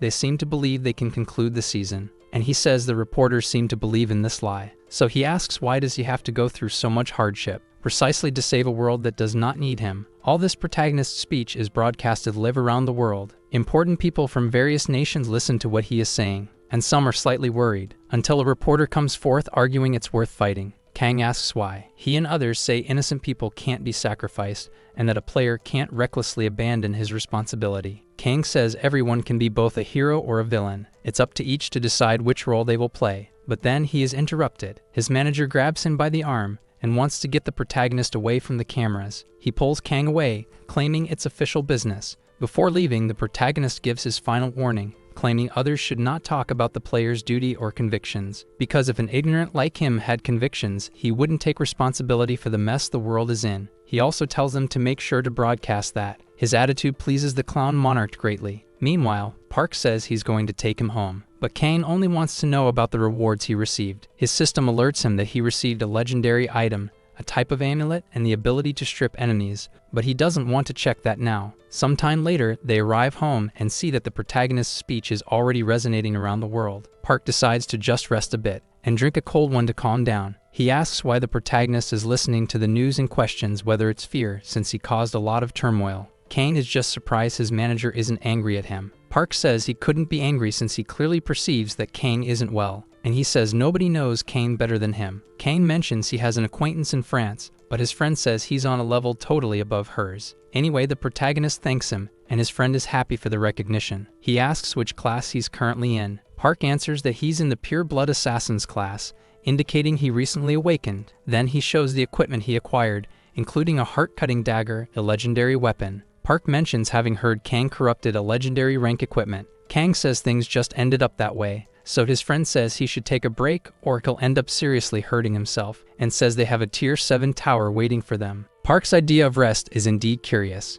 Anyway, already inside the tower, he tells his friend to get ready, because betrayal, secret feuds, and the incomparable wickedness of the organization await him. The protagonist says it's time to change the genre of the story, and thus they enter the Godfather and Alley Tower. Elsewhere, in the middle of a heavy rain, a woman hands something over and tells the other person to finish it before the meeting. The other person takes the item, and she tells him not to forget that this is for the good of the justice of this world. After that, the woman checks the time and realizes her watch stopped, and she gets saddened since the watch was a gift from her godfather. Nearby, Kang and Park try to take shelter from the rain. Then she recognizes the two and asks for help, claiming this is the city of Black York and that the Capone family is in crisis. The woman says that their job is to fix this, so she tells the two to follow her, as she will take them to her boss. As she walks, she says that Black York is governed by the 5 great families of the underworld. In 4 days, there will be a meeting between several important companies. But not long ago, the first godfather, the former head of the Capone family, and members of his organization were killed in large numbers. She says that she used to be an orphan wandering the streets when she was young, and she was lucky to awaken her powers,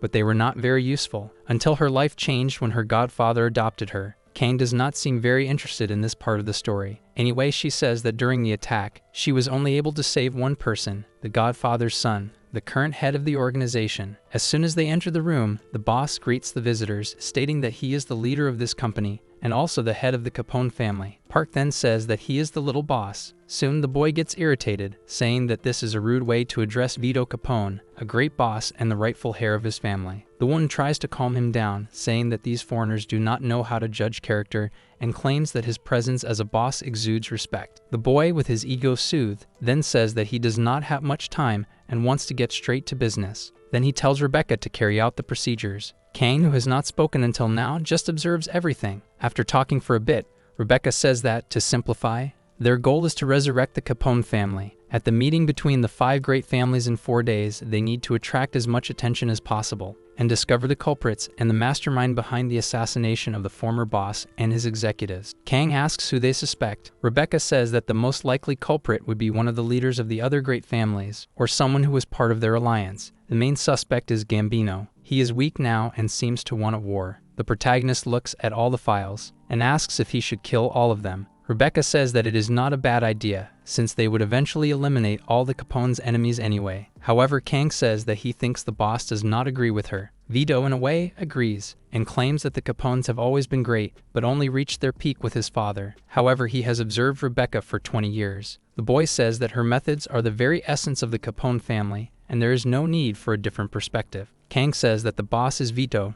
not this woman, stating that he is the one who has to make the decisions. He says that he knows that, but claims that Rebecca knows more than he does. Then the protagonist asks if he also wants to kill the rivals. Honestly, the boy responds that if they were not responsible, he thinks it is better to maintain the current relationship. Then he asks Rebecca if she can do that. She does not seem very pleased, but agrees with the boy, stating that he is the boss. After starting the mission, Park suggests investigating the Kallio family, saying that they are the closest to where they are. With this, Khan comments that his friend is looking like a villain. Park says that they have to try living like villains at some point. After all, this world is a game. A little later, some guards prepare to fight, wondering who dares to invade the Kallio family's territory. But they do not have time to react, as the two friends attack, and Park says that they can surrender while they are still alive, and those who cooperate will be spared. However, they do not agree to this, claiming that they would never betray their family. If that is the case, Park says that they can die now. Kang looks at his friend and realizes that he is completely at ease. Suddenly, a more nervous man appears,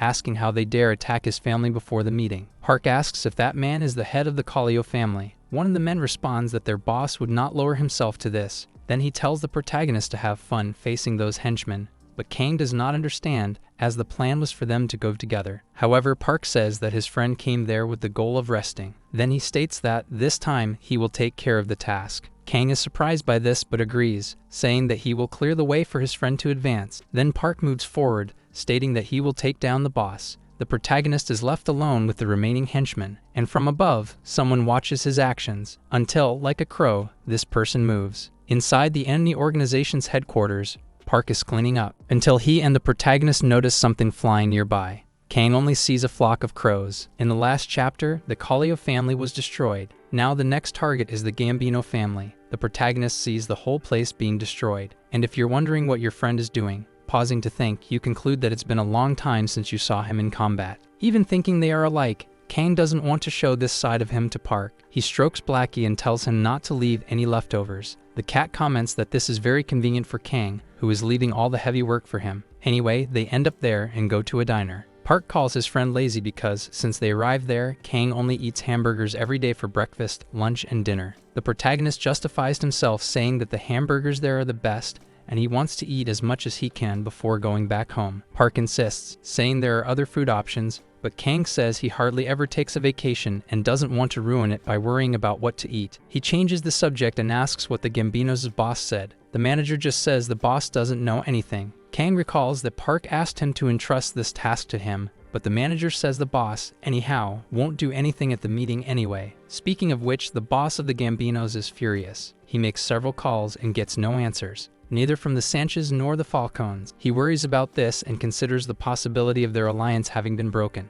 Gambino is literally spitting blood, and he knows exactly who's to blame. He remembers that before leaving, the man who attacked him said that in 72 hours, the flow of his heart's blood would stop and the organ would explode, unless it was restarted by pressing the pressure point. Park asked the leader if he understood what he was talking about. Then the boss said the Gambino family would not participate in the meeting this time. Besides, he agreed to cooperate to apprehend those responsible for the death of Capone. With that, Park said he is smart and will let him live this time. And then he left. However, the manager was still in great pain, since the procedure that Park promised has not been performed yet because the meeting has not occurred. Knowing this, Kang simply says they have nothing. The manager tries to calm his friend and says they will find out something in the meeting. It's just a guess, but he feels there is someone else beyond the 5 great families. Sometime later, the great moment arrives. The families begin to arrive at the meeting place, and they wait until everyone comes to the table, until Marcellus, the boss of the Kallio family, says it's getting late. The boss of the Gambino family says 2 did not show up.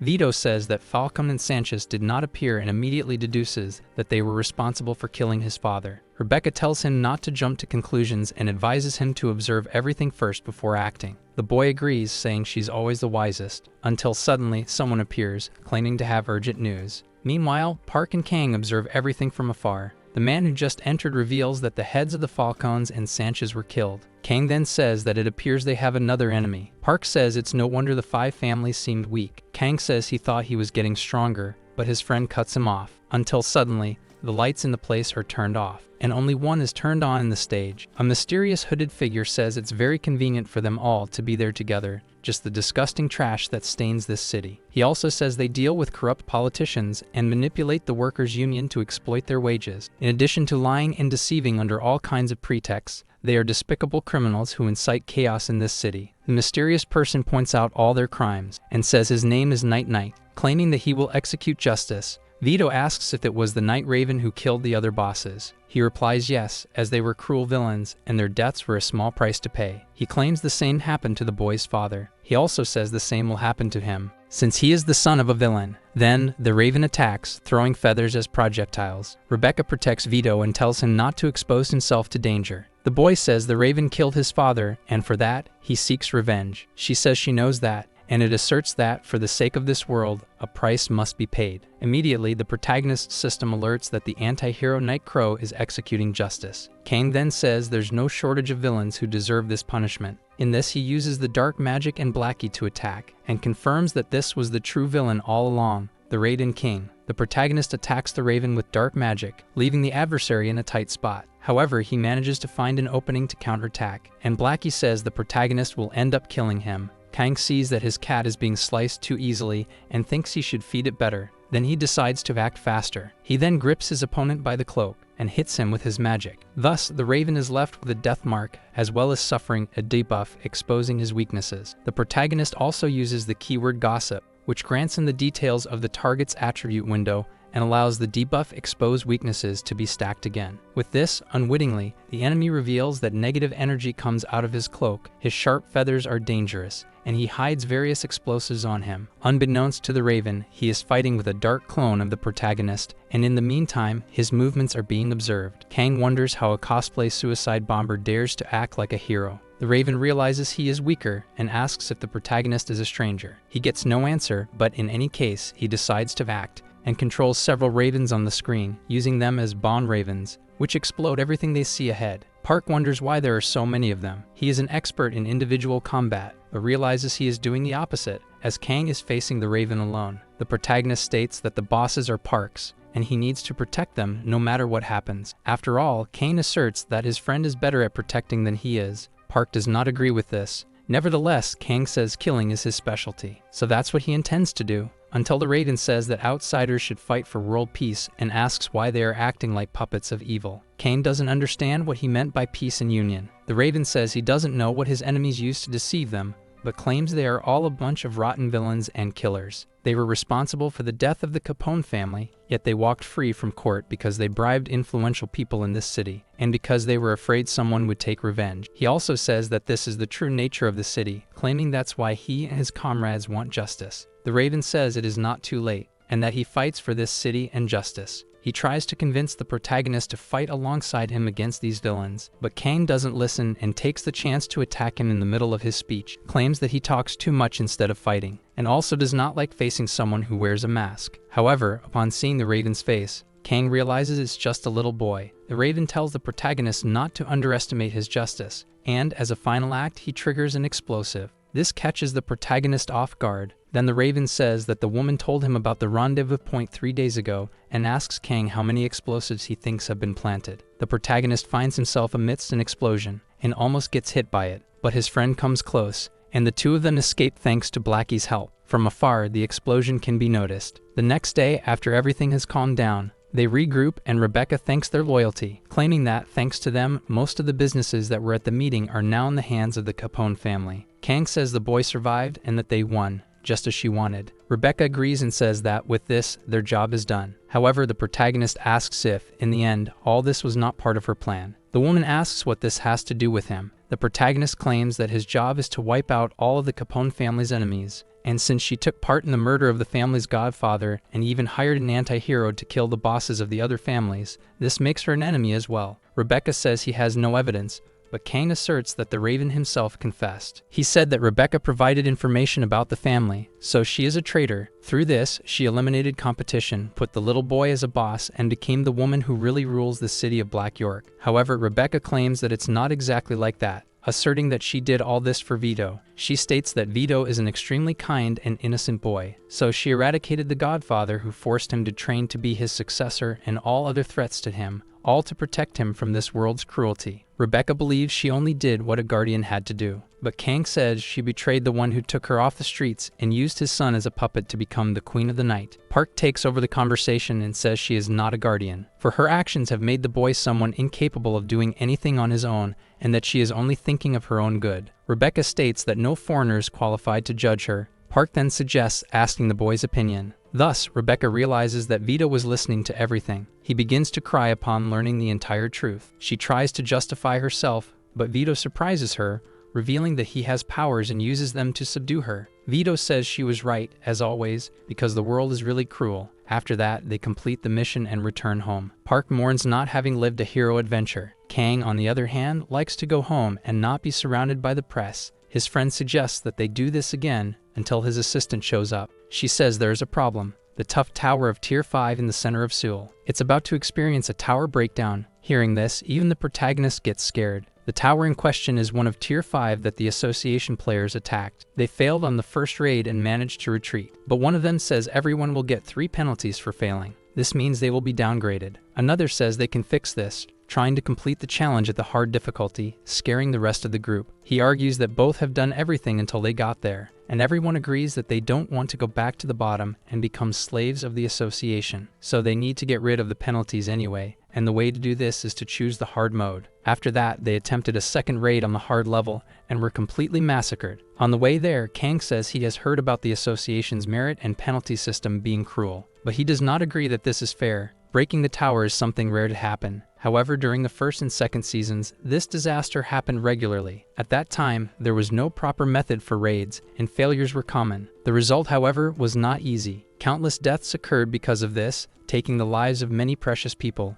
including the protagonist's family, before he became a player, and even after that. But he thinks things are not as they used to be, so he decides to unlock all uncollected equipment and skill packages. His current settings are good, however he doesn't want to allow an opening that can compromise him. This way, he prepares for something big, assembling a new skills deck. Finally, after a car ride, he arrives at the location, and as soon as he steps out of the vehicle, people around get excited as they see that the Hero King has arrived to help. Kang, on the other hand, can only think about the challenges to come. He sees that some kind of black hole is forming in the sky. People who were already scared become even more so. Some players prepare to face what's coming, but the protagonist steps forward and says that those who meet the following conditions should get the heck out of there as soon as possible. First condition, those who might accidentally fall into his skill. Second, anyone who is not confident they can keep up with him. And third, all people besides him. Then the other players retreat and let the protagonist work. Kang stands before a barrage of enemies and starts to act, slicing them all. He realizes that the place is becoming more and more infested with bizarre creatures. Additionally, he sees something he has no idea what it is, but by the name of the tower, the enemies that the players faced must be the people of the kingdom within the tower, which means that the monsters coming out of the tower break are irrelevant to it, so he wonders where they are coming from, until a press helicopter approaches the location,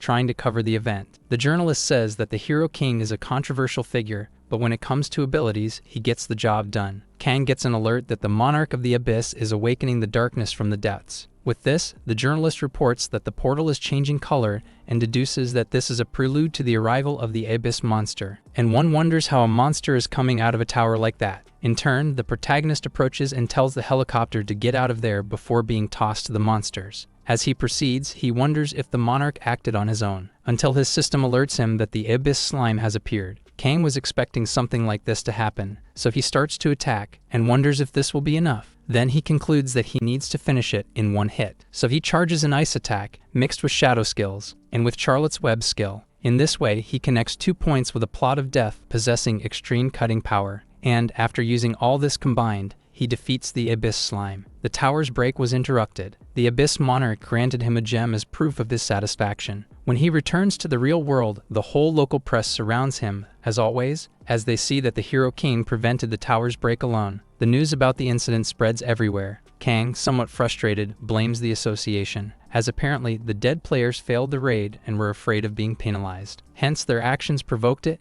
and the tower broke. The press questioned the association, and the answer they got was that the association admitted part of the blame, but tried to justify itself. To the protagonist, what matters is that the press cracked down on the association, and he celebrates with his friend. Park, moreover, says they need to use this chance to purify the association. The protagonist asks if his friend is going to run for president or something like that. He responds that he is not, and says he is talking about creating a guild. Kang says the law prevents them from establishing guilds, claiming that a nation should have only one guild, so it will be hard to do that. His friend says that's why they need to use this chance to change that rule. They can take advantage of all the absurdities committed by the association, especially since they'd never entered a tower and yet established rules about them. Not to mention they only promote those with sponsorship and neglect the others. Hence, if they use public opinion in their favor, they can reverse this situation. The protagonist wishes his friend luck. Park, however, says this is his business too. Kang disagrees and says that this is Park's duty, not his. But his friend disagrees completely. He says people are on the side of the Hero King, hence, he should be the one to create the guild. A while later, the petition to allow another guild's creation surpassed 170,000 signatures,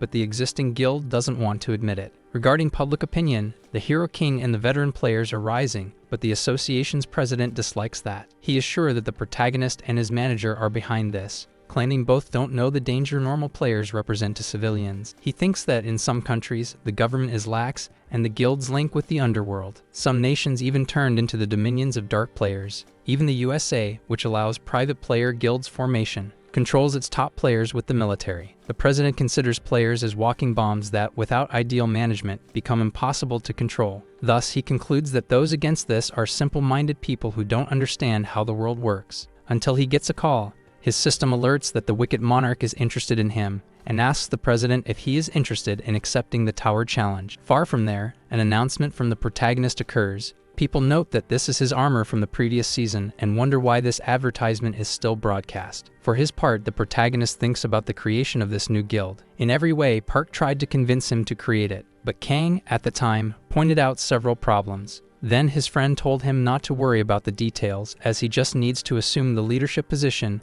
and leave the background tasks to his manager. Park stated that, to create a better world, they need the Hero King because he is the only one who can do that. Kang kept this in mind, and wonders why the Hero King always goes to the front lines before others. He thinks his real duty is to complete towers. The protagonist uses his system to find towers at his level but finds none. Then he decides to turn off his GPS, as he thinks there are several ways to enter towers without having to search for them, by receiving an amulet from them and waiting for their call. Upon completing the last mission, he received an amulet from the boss. Kang knows that these objects are a means of connecting the tower world with the outside world, but he has a hunch that he won't be called on anytime soon, so he figures he can only wait. Then suddenly, an alert is issued throughout the city, stating that a tower of departure will be established in moments. Soon, people should savor the performance of the top rankings of the 5th season in the live broadcast. The protagonist doesn't quite understand what this is, but his system alerts him that the clown monarch is very eager for his participation. Meanwhile, organizations from various places try to understand what this tower is all about, since information about it is scarce and everything will be broadcast live. But there is a catch, as if the participating players fail in the challenge, 100 million random people will die.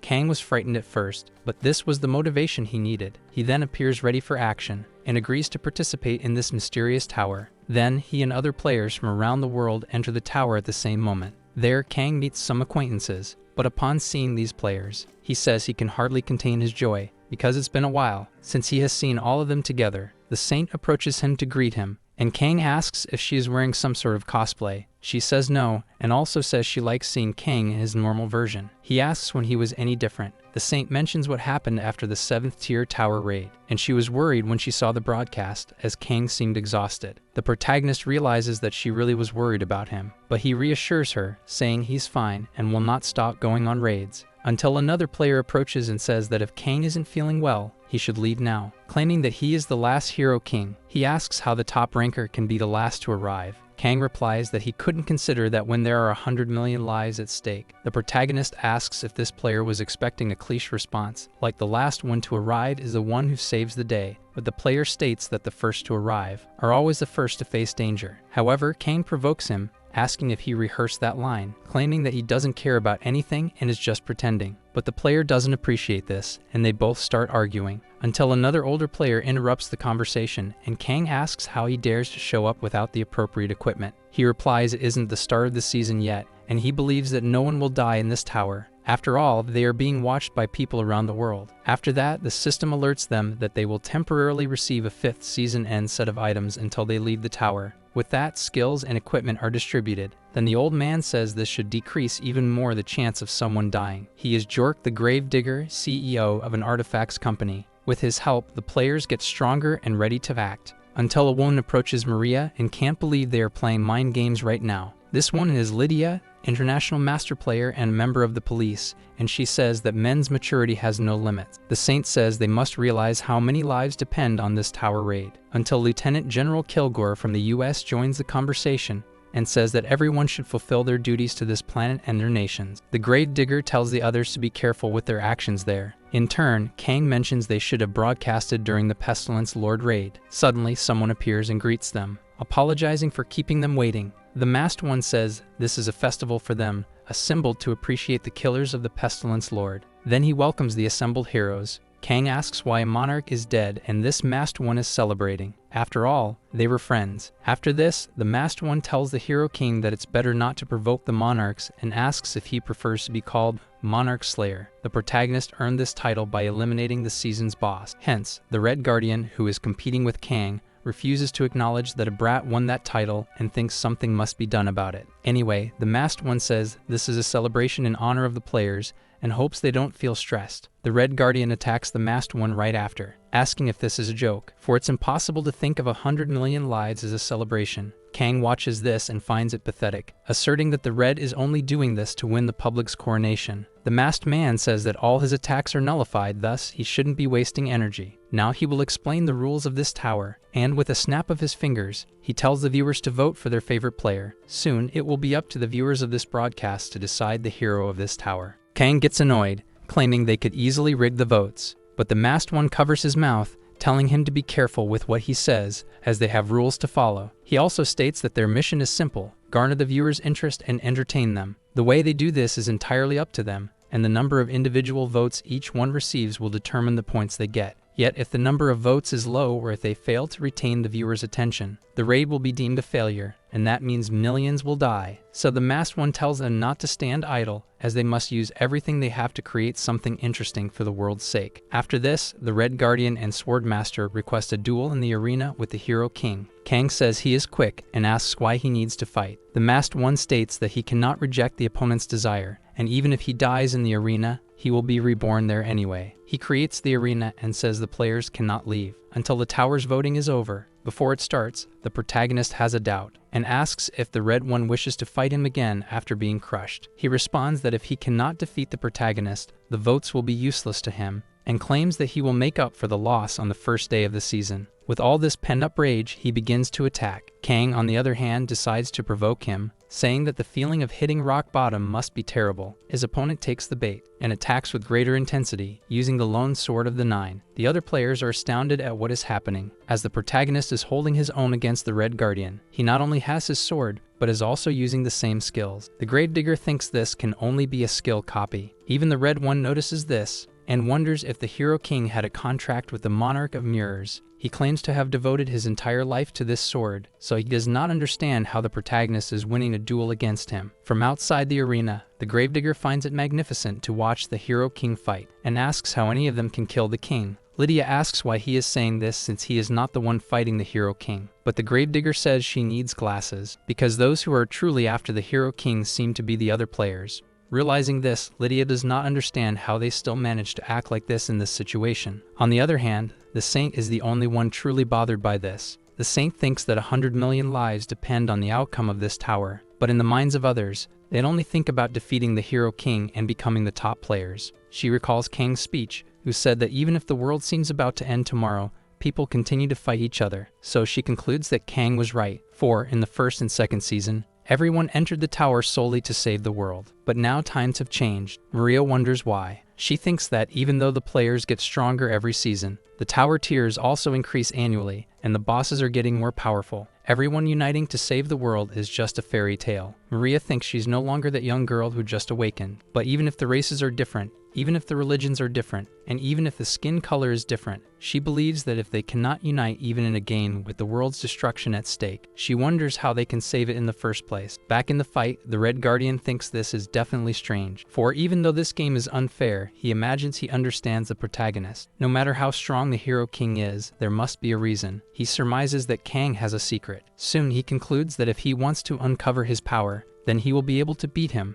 At this moment, the Red One doesn't even care if he loses to him. All he wants is to discover the secret of his opponent's strength. However, he's not having the upper hand, and the protagonist says that the Red seems to have forgotten his place since he went easy on him. This greatly surprises the Red Guardian, and the protagonist takes the opportunity to attack him with a bit more force. Then, the Red realizes that his opponent has more secrets than he thought. Next, Kang speaks out that he is going to show the difference to anyone who dares to fight him again. Soon after, he executes a ground attack, which ravages a major part of the battlefield. The Red One is shocked at this, given that he had other plans in mind, but now everything has gone downhill. Kang opens his secondary deck, and, emerging from a sandstorm, he appears with a vastly different look. With that, everyone else is left in shock. The Red Guardian at this point no longer believes in his victory, for the protagonist manifests the mythical ability, Manifestation of the Celestial Demon. Kang manifests as a celestial demon, and with 3 swords of the celestial demon, he takes on the first form, opening a dimensional chasm of power, piercing his opponent from different directions. The Red Guardian is left leaking like a sieve. Kang now uses the 3 swords of the celestial demon, in its second form, called Destruction. The other players are left flabbergasted, since the Red Guardian was defeated so easily. The masked man then announces that the match is over and calls it magnificent, as expected from the Hero King. Following this, he says that the votes have started. The numbers start to rise,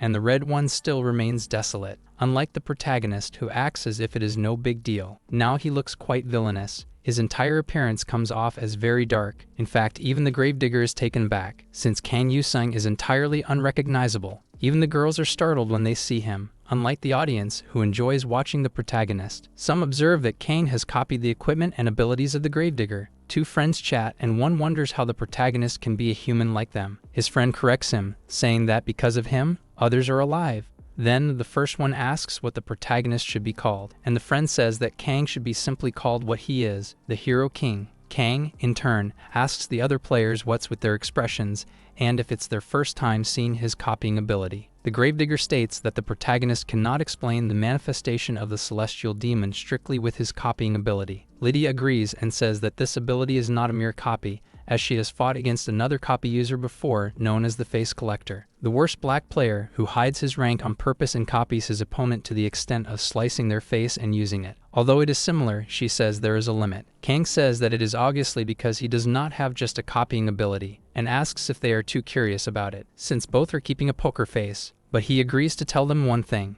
and he reveals to them his biggest secret, that he made a pact with a monarch of truth. Kang says that is why he can't tell anything but the truth, even when the world is changing around him. The gravedigger Jorg says that judging by the protagonist's appearance, he guesses he will be his next opponent. However, Kang responds that he hates fighting more than anything in the world, and also hates idiots who are on the offensive, without knowing their place. Jorg Billmeyer asks what he is planning. Kang says that from now on, he is going to try and convince the audience with a single truth. The masked one steps in, arguing that promoting oneself is basic for the voting. Following this, the stage starts to move, and the protagonist prepares to speak. He tests the microphone and asks if everyone is paying attention. Declaring that they have no choice anyway after all, he changes the channel himself when he sees his own face on TV. Regardless, he says that there are 10 heroes gathered in the tower, and everyone should vote for one of them. If the votes are too few, 100 million people will earn a one-way ticket to Beyond. Hence, everyone should understand the importance of voting. Kang also says that even the worst tyrants became presidents thanks to votes,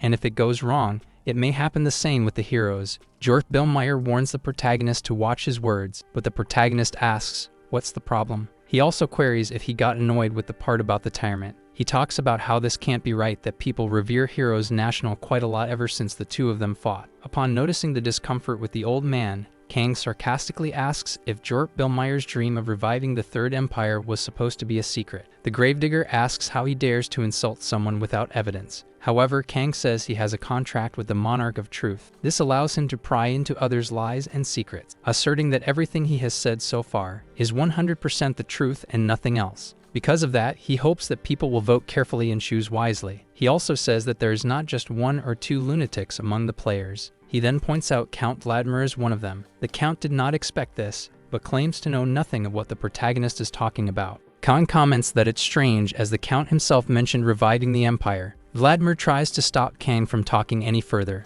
but this only motivates the protagonist more, who continues to expose all the Count's dirty laundry live. He even taunts him, saying that if something annoys him, Vladimir should wait for his turn to show off his magic. With that, the Count says he won't continue tolerating this humiliation, with his parents and his respective president watching. The protagonist says that Vladimir is a devout man, even though he has a fire attribute. Then he goes on to attack Lieutenant General Kilgore, claiming that he also likes to play with fire, since he is referring to his habit of throwing bombs at enemy countries, including carrying this out in secret. Kilgore gets nervous and asks the protagonist if he realizes the consequences his words will have. Kang responds affirmatively, claiming that for heroes that save the world, a nationalist lunatic like the Gravekeeper, an imperialist like Count Vladimir, and a war fanatic like Kilgore are nothing more than opportunists, and he thinks that people won't be happy to hear this. Nevertheless, Kilgore tries to attack him, but Kang defends himself and asks what the meaning of this is. Kilgore asks the protagonist if he is underestimating him. Little does he know what is to come, because Kang wants to show him the best fighter jets. The girls say that this crazy man is trying to kill them too. The general uses his exclusive ability named F-Vit Entre Diablo, but is surprised to see that the protagonist did the same, and asks how Kang was able to copy that. The protagonist simply replies that this ability is not so exclusive after all. Jort Bellmeyer comes forward, asking if the Hero King thinks he will be okay after slandering and attacking the honor of his comrades. Kang asks if he considers him a comrade, as he questions how comrades ally themselves to try to stab him in the back at the first opportunity. The Gravekeeper claims that it is a misunderstanding. However, Kang disagrees, stating that he made a contract with the Monarch of Truth, so he knows all their secrets. He claims that they have been doing whatever they want for a long time, but now that they are on camera, they get bothered out of nowhere. He questions why they are worried, for he claims it's not typical of them and can continue speaking the truth. But now everyone already knows that the world won't change a thing. Jort Bellmeyer asks if the Hero King is going to blame the world like a spoiled child. Kang says he indeed is a child and can't deal with old men. Such attitudes greatly please the Clown Monarch, who grants the protagonist a wish. Then he witnesses the manifestation of the celestial demon. The Gravekeeper wonders what the protagonist is trying to do.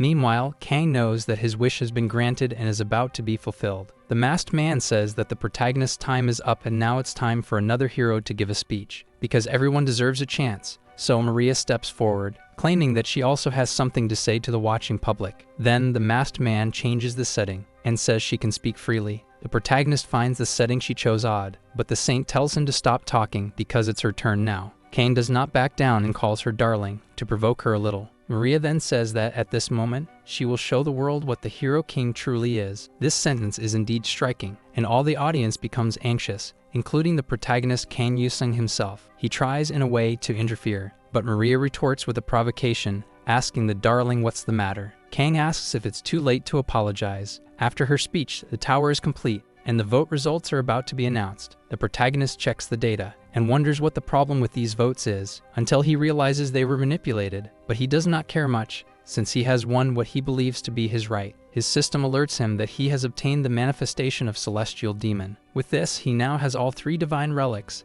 the mythological equipment, the title, and a new skill. Only 3 months have passed, and he hasn't even opened the mythological equipment, Black Death, which he won after defeating the Pestilence Lord. Because mythological skills and weapons cannot be equipped by those who are not qualified. If you fail the test, your attributes decrease or the player dies. Even the Red Guardian received a great penalty for losing the challenge once, but as the protagonist has already tried this in the previous season, he thinks he can now equip what he won. He believes he can change his weapon later and that it would be an advantage to use his skill now. With that, he activates the manifestation of the Celestial Demon for the first time, and his system alerts that he will have to prove himself worthy. Soon he is transported to another place, and an old man is in front of him, because he will be the one testing the values of the protagonist. Kang says he is there to make the deal, and, if it is the same as last season, it will end quicker. The system alerts that the test has begun and that he must block 2 basic movements of the Celestial Demon. His opponent gets ready to attack, and the protagonist spots something strange, since the adversary attacks with the Celestial Demon's triple sword in the first movement. The blow is very fast, but Kang manages to defend, even with difficulties. After that, he says that this is quite exciting, and confirms that he has been through this before. Then the opponent attacks again,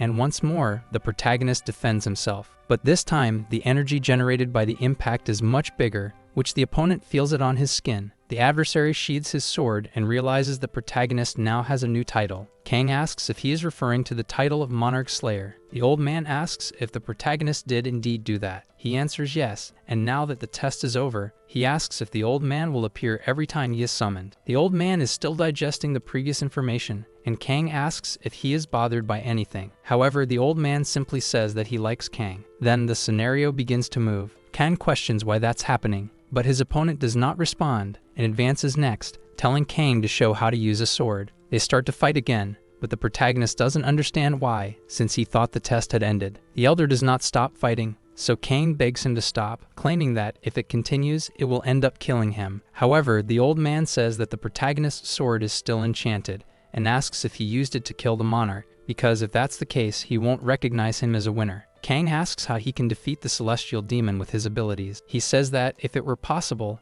he would be using that sword and wouldn't have made the journey to ask for greater power. The old man seems to agree with that, which surprises the protagonist. So then, the celestial demon says he will test him in another way. Next, he stomps on the ground so hard that it causes another earthquake. After that, he goes back to the fight, but this time he fights hand to hand. Kang does not understand why the old man is going so far, and at least wants to know the reason. Soon, the opponent reveals that he is doing this because the protagonist killed a monarch, and claims that the answer he's searching for might be within Kang Yusung himself. The protagonist is quite scared, but the celestial demon gives him no time, using his triple sword and telling the protagonist to try and stop it. Kang is still disoriented by everything, and finds himself in a situation he was not prepared for. Kang is super confused after being attacked, but he does not see any injury or signs of attack, and he doesn't even ask what his opponent cut. The celestial demon says he spent his life wandering through the lands of the world, searching for the supreme fighter who would defeat him, but no matter how far he went, he never experienced defeat all the way to the end. He could never understand the meaning of losing, not even when he stared death in the face. The Reaper went after him, and yet, the celestial demon couldn't find someone capable of finally defeating him. He wondered if such a person really existed. All the Mirim masters from countries, empires, and even God's Reaper all lost their value against his sword. That's when he realized that all of this was useless against the celestial demon's sword. But this is his first time meeting a mortal who killed a monarch. This made him wonder if the protagonist was different from the others, or if he was just another one who would be defeated easily. He asks what this means for Kang. Such words provoke a reflection in the protagonist's mind. His life is recapitulated in his mind, until he remembers the saint's speech in the tower. She said that Kang is kinder than one can imagine, and has an unbelievably soft heart. She also said that he is a crybaby and a coward, apart from being a ridiculously pampered child when his companions died. When he discovered the sacrifices that took place when a raid failed, he cried non-stop for an entire week like a child. During this time, all the saint did was listen to his laments. Remembering this makes the protagonist become isolated. Then the celestial demon says that, in the end,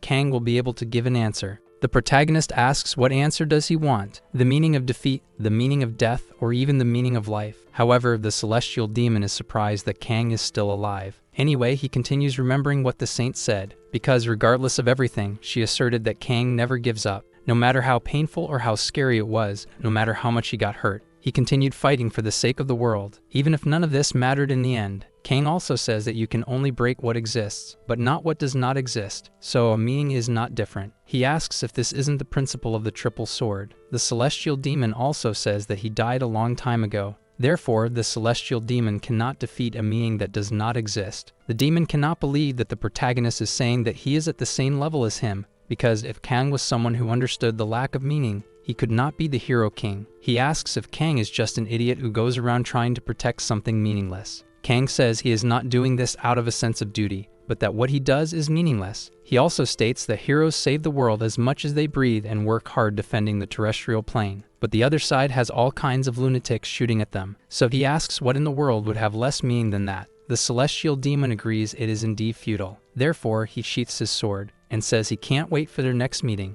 With that, the system alerts that Kang has been judged as a worthy player. He then goes home and thinks that it is fine anyway, and decides that's what a hero's life is like. His system alerts that he can now use the true manifestation of the celestial demon, but then he falls to the ground, frightening his cat. Some time later, he measures his temperature. Blackie asks why he is so weak. Kang says it's not weakness and states that his attributes are the best in the world. The cat then asks why he is sick, but the protagonist insists he is fine, and is only angered by what is being said about him on the internet. He claims that he needs to complete an 8 or 9 tier tower to calm down. Blackie asks how he will enter a tower that doesn't exist yet. Kang checks the calendar and realizes that it's still March. According to the past season, higher tier towers begin to appear, but it will take at least a month. Advanced tier towers do not exist in the territory of a universally larger country. As soon as they are unlocked, he will be able to enter immediately, similar to those games he plays. For now, he wants to go to a 7-tier tower, but his cat says that Kang is not going anywhere, insisting that this is the best thing for him.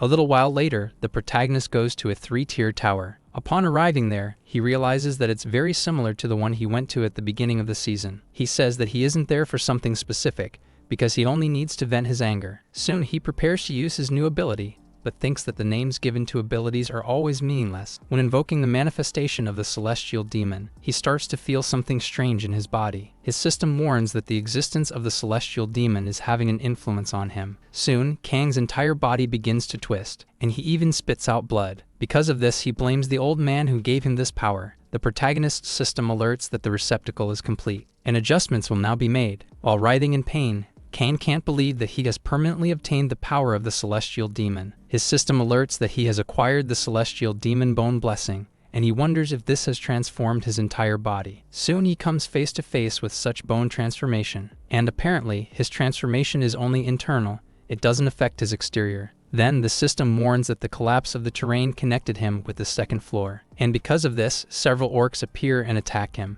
This was all the protagonist wanted. After all, he can finally test his new ability. After defeating them all, he realizes there is a 3rd basic movement that wasn't included before. And if the question is asked if this blow does not have a name because of its nonsensical nature, and why was the 3rd move not included in the ancient skill? For a brief moment, he reflects on this void sword, the same that the celestial demon used against him once. Now Kang also possesses this ability, and wonders how much of it he will be able to use. He is about to find out, as he comes across a gate, and wants to enter when it opens. The synchronization rate stays at 1%. His system alerts that a merger with the dethroned monarch, the Sword Monarch, is happening, something Kang did not expect. The Lord of Penance tries to stop this ritual, according to the system, and the protagonist wonders if the celestial demon was also a monarch. He remembers that the celestial demon said he was in search of the supreme fighter who would give him a taste of defeat, and at that time it was the first time he met a mortal who killed a monarch. Soon, Kang wonders if that was why the celestial demon acted that way, precisely because he killed someone like the celestial demon. After this reflection, his system alerts that several monarchs are silently watching him, and the clown monarch stares at him with an empty expression. Kang, on the other hand, is quite surprised, and the clown asks why he is so serious. For his part, the protagonist just goes through the gate, saying that these monarchs are quite scary when they want to be. Regardless, he entered the boss room, and it was time to face him. The boss tells the protagonist to provide him with an honorable battle and then die. The protagonist's intention is just that, except for the part where he dies, because with a single blow of his new skill, he breaks the boss into various pieces. Through this, he can witness the true power of the celestial demon, but he begins to feel pain afterwards, and does not know exactly why. Then he wonders whether it is due to having exaggerated with such a skill. Kang realizes that his body still can't handle this ability, so these different powers are intertwining, until, all of a sudden, he hears the celestial demon say that there is nothing in this world that makes sense, and he wonders if it's his memory. Either way, Kang thinks the origin of this power does not matter, since now the power belongs to him. He then uses his frozen sword, combined with the ability of the celestial demon, and in a way, manages to control it.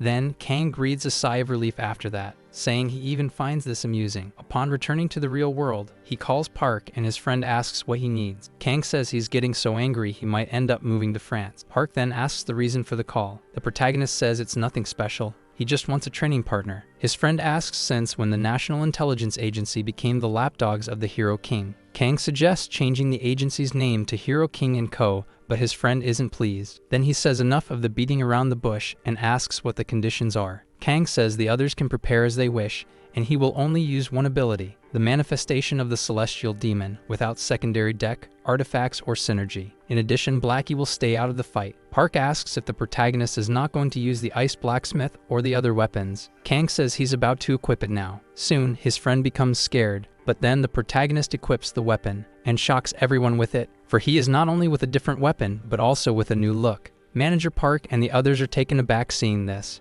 When the protagonist equips the new weapons, acid drops on the floor and provokes a certain astonishment, especially when he wields them with his new look. His friend sees this up close and asks if this is the power of the Lord of Pestilence. Park tries to talk to the protagonist, but does not get a response from him. The manager starts getting worried and asks if the protagonist passed the exam. Kang changes his posture and answers yes, claiming that he would not fail something like this. Thus, Park and the others breathe a sigh of relief, as they were already frightened by the protagonist's current state. These swords are from the Lord of Pestilence, called Black Death, and have quite strong attributes. After introducing them, the protagonist hurries the others to enter the tower. He says that besides this weapon and the descent from the celestial demon, he has nothing else. Park then wants his friend to promise one thing, that he won't give a cruel death to the boys. The protagonist agrees and says he will go easy. Upon entering, the protagonist stands in the middle of the arena, waiting to be attacked. He declares that he will begin as soon as the fireworks are launched, and they can start attacking as soon as they're ready, for he trusts that the assassins department is quite skilled, because that is what makes the effort and teaching worthwhile.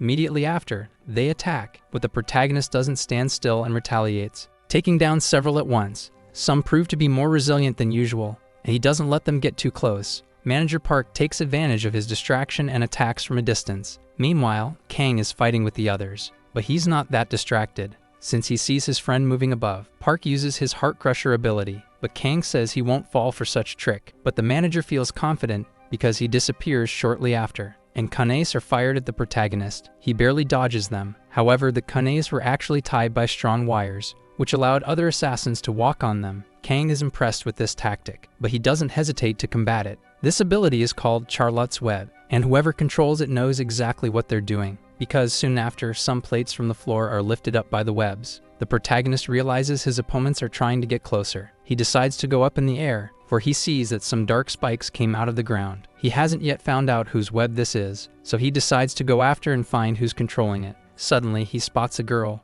realizing that it's Haya, their best disciple. However, she doesn't back down from the Hero King, and questions if he's really going to face her alone. Kang prepares his new daggers. From afar, he uses their abilities, causing a huge energy release in his opponents. He says the twin swords double their effect. After this, he walks a bit in the air, even getting to admire the damage he did. On the ground, they're all down, including Manager Park, who was shocked, thinking he'd die for real. Kang then suggests they stop training. His friend agrees, saying they can't go on. He also says that Kang completely destroyed this place and asks if he ever thought about world domination. The protagonist asks why the sudden conversation. Park says, from his point of view, it'd be possible for the first Hero King, as no one would be a match for him. But Kang cuts off the conversation and says they need to get out of there quickly. After leaving, the manager draws the others' attention. After all, they're down because they passed out after being defeated. With that, Park says his friend can always count on them if he needs to improve his skills again. The protagonist's system alerts him that the alternative history tower is calling him. Not only that, but Lieutenant General Kilgore is asking for his help. But remembering their last encounter, they had a live broadcast fight, and he thinks it's shameful of General Kilgore to ask for his help. However, he figures if he turns down the request and a tower break happens, it'd be worse. So he says he's warmed up and ready for action. His friend asks if he really has to leave immediately. The protagonist says yes, and he's leaving for the United States of America right away. Park doesn't like the idea of his friend leaving like that, and wonders what kind of mess is going on in his head. Despite that, the protagonist goes to the tower and looks for Kilgore, till he finds the general, who's super nervous about something. Kang approaches and asks since when he's been so interested in the world inside the towers. Kilgore is startled to see the protagonist and wonders how he got there, being sure this tower isn't connected to South Korea. However, the protagonist asks how he can say that after begging for help. But Kilgore denies it, saying he would never ask for help from someone like Kang. Immediately, the protagonist realizes he was tricked by his monarch, so he says he made a mistake and apologizes, but states that either way, since he's already there, he offers to do something for the general. Then his system alerts him, saying that those who are armed and fighting against the enemies of freedom are looking for a chance. In this way, Kilgore thanks the protagonist for offering to help after all, even if it is a world inside the tower. As someone who grew up in a nation of freedom to the end, He believes that forgiveness is not an option. He also says that he has no doubt that Kang is a good player and that, just this time, he will join him. The protagonist says that in moments like this, Kilgore will cooperate quietly, but know that, in truth, he is torn in the face of global destruction and asserts that this could be good. However, he claims that in face of a tyrant, everyone suddenly unites for a good cause. But Kang speaks as someone who abhors imperialism. The general walked hand in hand with a gravedigger outside the tower, but Kilgore doesn't like hearing this provocation. However, the protagonist states that despite loathing the gravedigger, the fact that Kilgore joined him means that Kang incites fear in the general. Then he declares that, if he dares to betray him one more time, there will be no forgiveness. Thus, the two of them head into the mission together,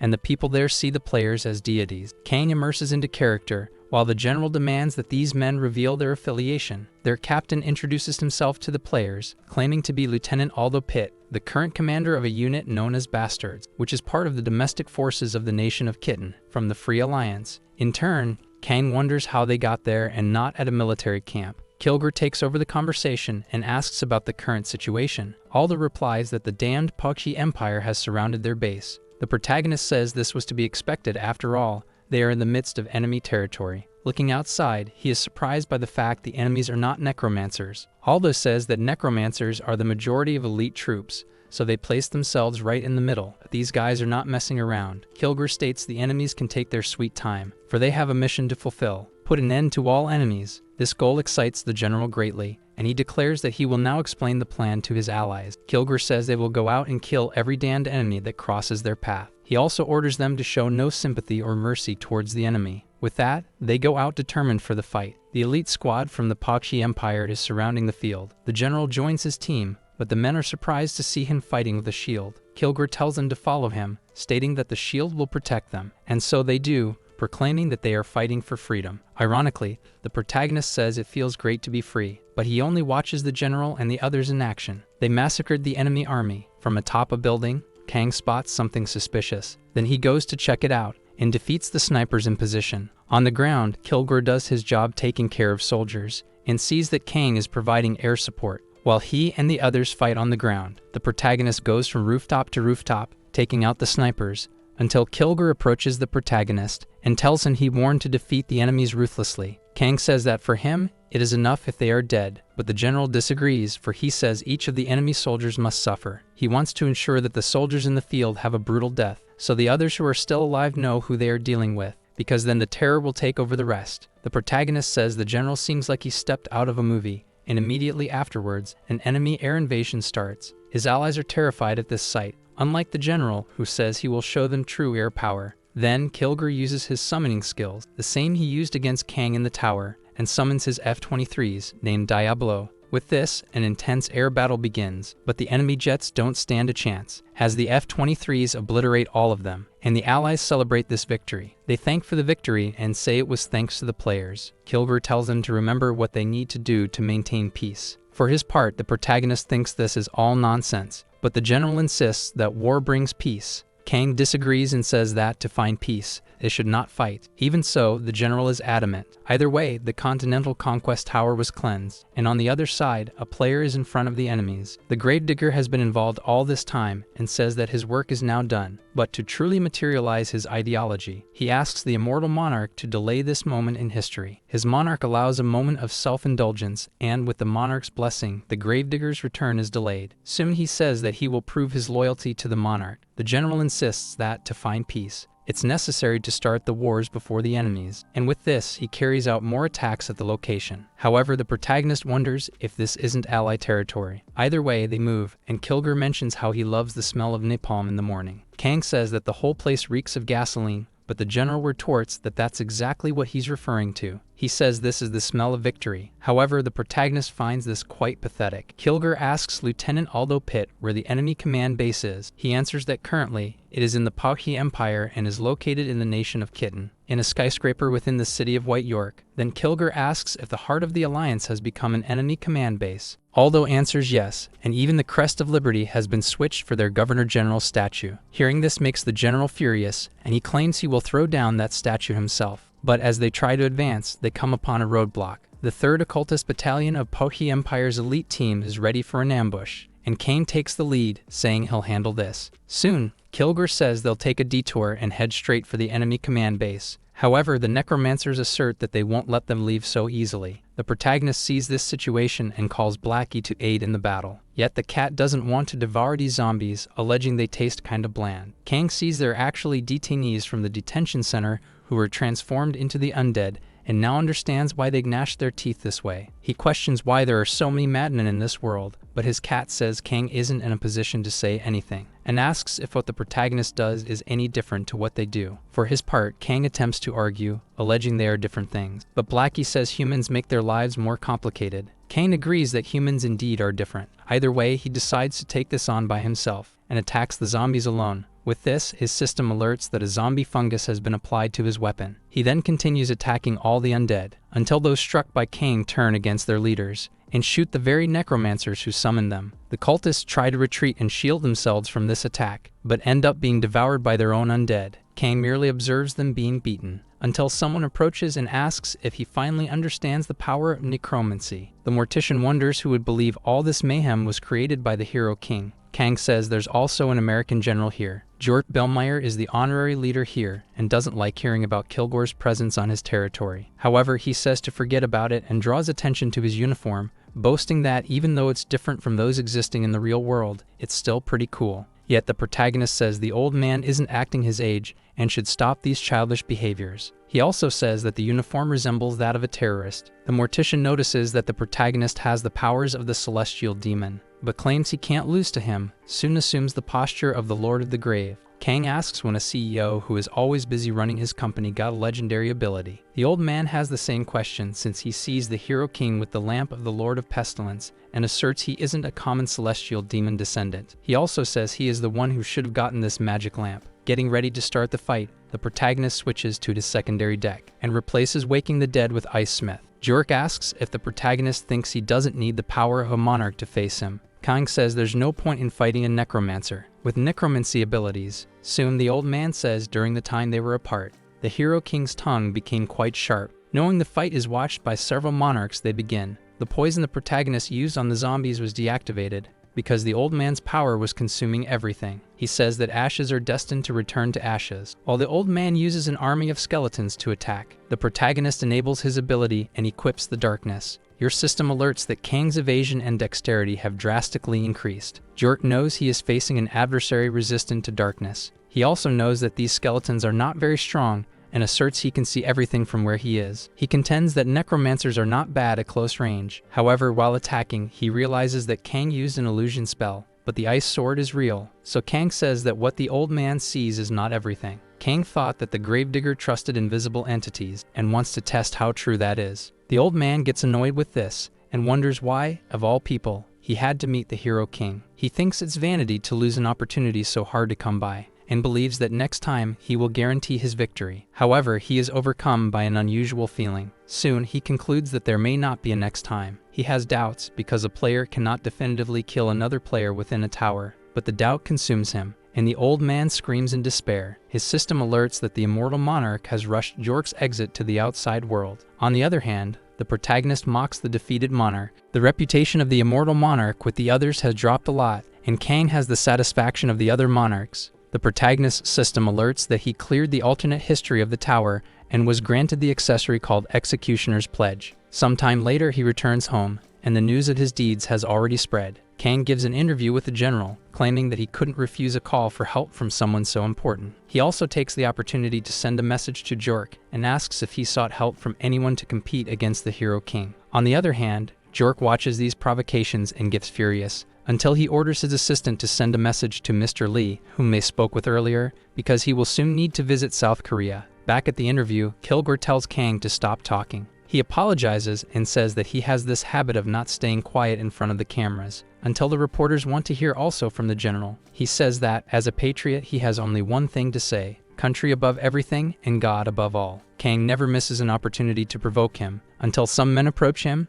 and invite him to go with them. Soon, the protagonist deduces that they must be from the CIA. They then show their credentials, so he asks if it's real, and Kilgore confirms it. Kang says that their lives depend on confidentiality and asks if it's okay to reveal their identities so easily. The agent tells the protagonist not to cause any more trouble and cooperate with them, but Kang refuses, saying that his boss told him not to follow strangers. He also says he would rather follow Kilgore than the CIA. However, the protagonist is seized by the agents and taken by force. Kilgore says this is only to ensure his safety and tries to calm the press, which ends up seeing everything. The image of Kang being captured circulates around the whole world. As soon as Park sees this, he tells his assistant to track the protagonist immediately. He even tries to call Kang's phone, but can't get through. The protagonist is taken to a CIA safe house in New York City. One of the agents says that they are preparing a private VIP jet for him by tomorrow. Kang asks if this is necessary. Another agent says that they are already in March, and if he used a commercial airplane, people could be exposed to terrorist attacks. The protagonist suggests going to a tower that leads to Korea, but the agents say they haven't found any capable of doing that in the US. However, they found one that leads to North Korea, but going there could start a war. Kang then asks for time to sleep until the flight time. But as soon as he closes his eyes to sleep, the agents freak out. The protagonist asks what's the problem this time. One of the agents says that something strange is happening with this incident, and headquarters has authorized the release of this information to Kang. He then hands over the details for him to see for himself. With his phone in hand, the protagonist is horrified by what he sees, as the scene is similar to a horror movie. The agent says this happened in East Harlem, about 3 kilometers from there, about 4 hours after Kang completed that tower. And upon examining the card left at the crime scene, Kang realizes that the face collector has appeared again, but he wonders why it had to be now, and right there where he is. The protagonist presumes this to be an attack meant to provoke him, until he gets up, and the agents become worried. Kang says he's going to teach this guy a lesson, and he tells the agents not to stand still and to go with him to show the location, since the great CIA managed to find the whereabouts of this psychopath quickly. In the heart of the Big Apple, the murderer known as the Face Collector is doing what he does best, and the Mirror Monarch expresses his gratitude. With that, the psychopath assumes the face of a woman. He receives an order stating that the time has come, and no mistake must be made. Soon he tells the person codenamed M that he understood. The Mirror Monarch encourages the player, claiming he can become whatever he wants, even the King Hero. Speaking of him, the protagonist analyzes the powers of the Abyss. There are players who deliberately don't use equipment or skill cards and hide their names on the leaderboard. These players, who exist in the Abyss, the rankless kingdom, are called Abyss Powers, or are intelligence agents from various countries who need to hide their identities, special operations forces, or criminal players hiding and waiting for a chance to commit more crimes. The Collector is one of those, famous for killing many from the Heavenly Kingdom. Kang thinks that if he knew they would meet this way, he would have asked that woman for more details. It seems he is the reason they call the protagonist to the tower connected with the USA, to put Kang and the Collector in the same place. After some time, they arrive at the location. The protagonist walks through the streets and realizes that the agents have blocked the entire area, but the protagonist right off the bat knows that the killer is not there. He arrives at the photo location and says he doesn't know why he's there, since he's not a detective, he's just someone in charge of fighting. However, one of the agents feels that he should show something to Kang, until he puts a skin on a sliced face. Soon, that body stands up, not only that one, but all the others as well. Kang asks this man what he is trying to do. He asks what the protagonist thinks. Several start to put the skins on their faces, and the man says that this was a trap to catch the King Hero. However, the protagonist was already expecting something like this. He begins to prepare for a fight, and says that the King Hero's specialty is precisely running right into a trap. Our video ends here. If you enjoyed it, please like and subscribe to the channel. Until next time, bye bye.